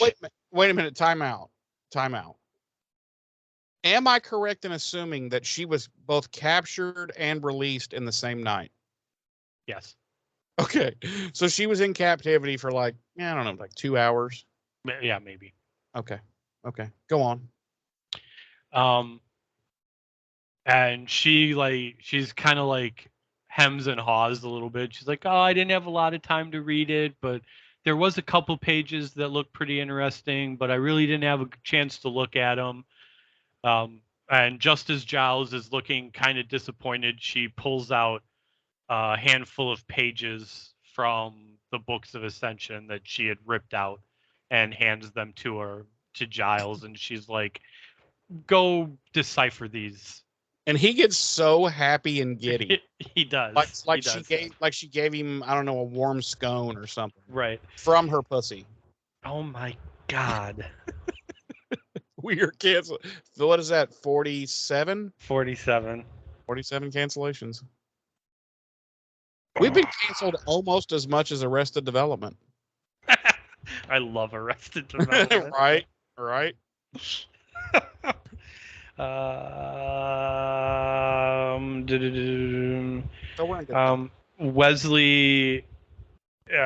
Wesley is mad because they are seemingly right back where they started. Yeah, and of course he has to say it like, well, it's as though we're right back where we started. And everybody looks at him like, shut up, dick. Really, what are they out? Right. If anything, they're a little bit ahead. They've got these pages. They've got pages from the book. You're right, exactly. But he can't be positive and see that. Right. He can't just has to be a massive dick. Right. Like he can't just wrap his dick around the fact that they should be happy about this. Right. And he didn't even want to go save his own real life wife. well, they weren't married at this point. So But he was willing to sacrifice her. I mean, what a dick. So we cut to the next day, and Buffy and Willow are sitting outside the high school, and Buffy's telling Willow about how she doesn't think she's ever going to get out of Sunnydale, and Willow's telling her that maybe that's not such a bad thing, and then she reveals to Buffy that she will be attending UC Sunnydale with Buffy. And Buffy's excited, but she's also like, I can't let you do that. You've got great opportunities at other schools, and I can't let you go to UC Sunnydale just because of me. And Willow, I love the line. She goes, okay, of the two people here right now, who's the boss of me? Right. And Willow basically tells her, like, it's not just because of you, it's also, because I want to keep being a part of what you're doing and fighting evil and helping people, and what better place to do that than here. And then they decide to go get some mochas. Yeah, with vodka. And then where do we go, Jeremy? We're at a house fire. No, we cut back to that dress shop where we saw Cordy earlier, and again now she's in has a really pretty dress, and she's it's the same one. It's the same one she was looking at before. Oh, okay. I didn't put that together. And she's holding it up in front of the mirror and looking at it. And then this lady walks in and she goes, Chase, what are you doing? Your break was over 10 minutes ago. I still need you to do that restocking and the sweeping the back room and blah, blah, blah. She's like, come on, get to it. And Cordy looks kind of sad and puts the dress back on the hanger and turns and leaves to go do what she was told. And you're just like, what the fuck is going on? We see that Cordy is working at that dress shop. Cordy is a working woman. She is a strong, independent, working woman. But not in the way you would like her. She don't need no man. But not in the way you would like her to be a working girl. That's true. I'm gonna lie about that. So then we cut to Angel and Buffy cuddling against a tombstone. They have a little blanket set up, and they're literally cuddling in the midst of apparently patrolling and whatnot. And she's filling him in on the college plans and everything, and that she'd be going to UC Sunnydale, and Willow's going to go too, and that she's happy, and that she'll be even closer to his place. And I'm like, wait, how big can Sunnydale really be? Honestly. Then they bring up about what the mayor was saying about his his fatherly advice, and they're like, he doesn't know anything, right? And Angel's like, yeah, he's evil, and she's just like, yeah, big time, and he can't know anything. He's never had any lasting relationships except with evil, right? I mean, he doesn't know anything. And Angel's like, yeah, right, we're gonna be fine. And credits. Yes. Credits. How about a little? How about you shut the fuck up? How about Oh, ow. We're having a podcast. I say shut the fuck up. Okay. How about a little monsterology, Jeremy? Okay. Well, too fucking bad, you dick. Just shove it up your ass, you fucking son of a. That's the second time he's quit the show today. He's a quitter, ladies and gentlemen. He's a quitter. No monsterology this week. Oh. I mean, I got like Pandora's box vibes from the box of the Enigma box. Yeah. Galvatron or whatever the fuck it was called. Galvatron? Galvatron. Wait a minute. Is this Transformers or what? the box of Megatron or whatever the fuck it was. The box of fucking of Mum-Ra. I don't know what it was. Right, the fucking Allspark or whatever. I don't know. Fuck, I don't know. The Ever Living or something. I don't even know. Yeah. Mum-Ra, the Ever Living. Yeah, I don't know. The Sword of Power, whatever. Right. I mean, what are you, the sorceress of fucking Grayskull? I mean, right. Come on. That's really the closest thing I would compare it to would be Pandora's box. So that's really the only monsterology. But we never really got a real clear idea of what part it's gonna play in his ascension. No, we didn't. So but we will. Right. I'm hoping that's something that plays out in the next 3 episodes. Will. Our body count this week was 8. Our music this week, just our original score by series composer Christoph Beck. Jeremy. Do you think it's actually Beck the musician and he's just using that name? Oh yeah, 100%. Okay. Yeah. I don't even know why you're asking that. I thought it was just understood. Oh, you thought it was okay. That's a well-known fact. Right. Okay. We're starting here now. That we have let everyone know. Right. Okay. It's a fact that we just created right here for everyone to be aware of. So it's alternative fact. It's an alternative fact. Okay. Yeah. Better known as a lie, because that's the literal definition of an alternative fact. You shut your mouth. You shut your whore mouth. Shut your whore mouth with them facts. Sorry. And your real things and your numbers and your logic. And all your learning, boy. You some kind of learning, boy. And your science. You think you're fancy, because you got them science numbers. Jeremy. 48, by the way. 48. Okay. 48 cancellations. Why don't you tell me your final thoughts on this episode? Mm-hmm. And give me your rating on a scale of 1 to 5, Edna Mays. What do you rate this episode? This episode's a 5. Okay. It's literally the only complaint, actual real complaint. I mean, we always break a show's balls all the way through. Right, because that's what we do. That's what we do. But my actual only real complaint of the whole episode was the fucking winch scene. So, and that wasn't like a massive thing. It was just it was more silly and funny than anything. Right. But great writing. It's always great acting, so it's not even fair to say that, because that's even with this show, even episodes that we've scored like 2 and below, like the acting is still, the actors can only do so much. Right. They can only deal with. But anyway, this episode, this is a must see. This is definitely a must watch, because this plays a huge part in these last coming 3 episodes. And we get Faith, we get lots of the mayor, we get it's like a hodgepodge of mental orgasms in this episode. We get a little bit of everything we want to see. Right.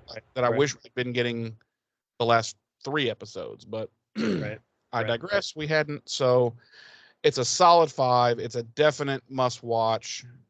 If it's going on the must watch list, anyone who, is wanting to check out my must watch list, I would force them at gunpoint to watch this episode. Well, then they're not wanting to check it out, are they? Well, they will when I put a gun to their fucking head, won't they? No. It's fantastic. I loved it. Very fast moving episode. Which I don't always like that, but in an episode like this, it's perfect. There doesn't need to be tons and tons and tons of exposition and soliloquies and to be or not to be, To me, I would have to go back and look at what we've rated as 5s in the past, but to me it seems like if an episode seems like it was a very quick watch, like you get to the end and you're like, holy shit, it's over already. I feel like we can almost guarantee that that's going to be a 5 episode. Yeah, because everything flows so smoothly and so quickly, and you're like, whoa, we're at the right, and it's so good you don't realize that the time is going by. Yeah. Whereas the ones that are kind of stinkers, I have noticed myself looking at the play dial at the bottom of the thing. I'm like, okay, how much more of this do I have? Right. Yeah. So yep, solid as a rock, baby. James. Yes, sir. Tell us your final thoughts, and also on a scale of 1 to 5, how many Mayor McSleezes do you give this episode? I'm gonna give this a 1. No. You're like, what? I'm like, what? No, this is a 5, dude. Hell yeah. Full disclosure, I spoiled Jeremy before we started recording. I was like, I know we usually I know we usually go into this like blind and wait till the end to find out from each other, but I'm gonna tell you right now, this is a 5 for me. Oh, yeah. It's such a good episode. Like you said, at this point it's almost pointless to say the acting was phenomenal, because the acting is always great. The writing was excellent. The direction was excellent. Like you said, it sets us up for the final 3 episodes. Going in here, it's everything that you want in in one of your final episodes leading to this season finale. And I said it last week with Earshot. I think if there was an episode that had to have gotten pulled in the season, Earshot was probably the best episode for it to happen to, because it is so, that episode was so singular and didn't really have anything to do with The overall. right, leading into our series finale or our season finale. And that was jarring to have. Like, you really expect your last batch of 5 or 6 episodes to really be reeling it in and focusing on that lead up to the finale, which this episode does, like, phenomenally. It's definitely a must see. If I'm scrolling through channels and Buffy's on and it's this episode, I'm watching. Yeah. I mean, It's like I said, it's a mental orgasm. yeah, it's a 5, hands down. Yep. Alrighty. Well, James, Mhm. could you do me another favor? Sure. Could you tell the lovely listeners and viewers how can they reach us if they would like to either converse with us, give us their thoughts, or even cuss us out? I would start by going to BuffyRevisited.com. Uh-huh. They're going to find a link to our Facebook and our YouTube. Mhm.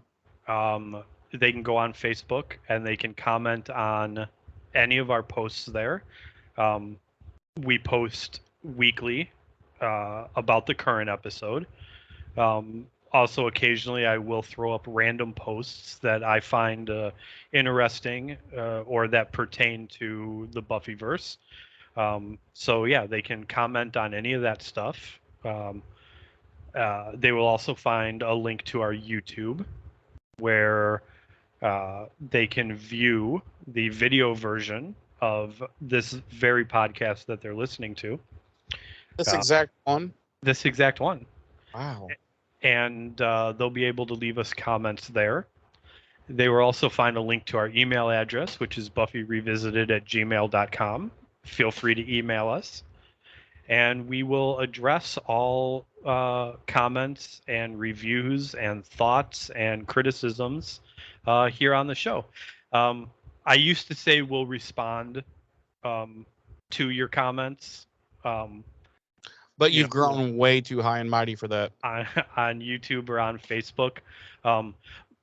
Not that we've grown too high and mighty for that, but I feel like we address them here. So it's almost redundant to address them there as well. Yeah, we will do a like or whatever to let you know we have seen it and read it. Right. We would rather talk about it live and in color. Right, exactly.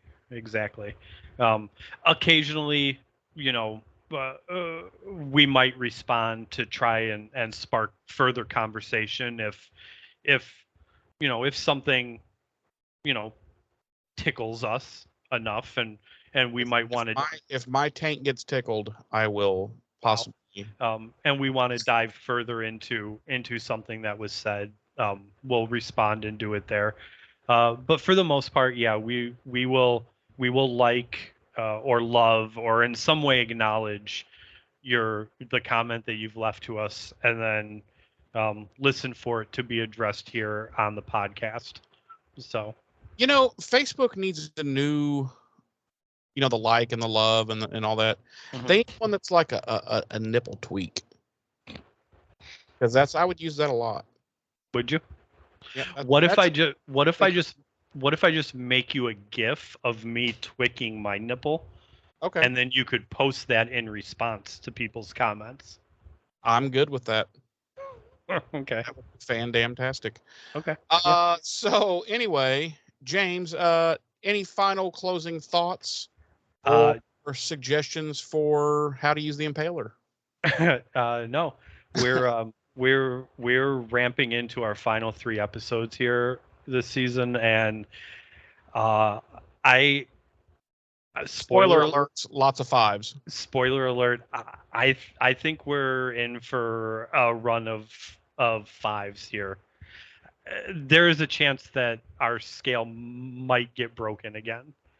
Possibly. A la Have Becoming. to tune in to find out, though. Right, a la Becoming parts 1 and 2. There's just something about season finales, man. For the most part, they're always like. Especially, spoiler alert. I've always said the season 3 finale, double finale, has always been my all-time favorite. Yeah, I mean, for me, I really personally, it's probably Becoming part 1 and 2, and then Graduation 1 and 2. Yeah. Would be my list. But yeah, season finales, those tend to. I mean, we broke our scale for Becoming 1 and 2, right? Yes. Oh Yeah, yes. we're both. I think I gave one of them a 7. Yeah, we went over our 1 to 5, and spoiler alert, I can almost guarantee you that's going to happen again here with Graduation Day part 1 and 2. You'll have to tune in to find out. You'll have to tune in to find out, but that's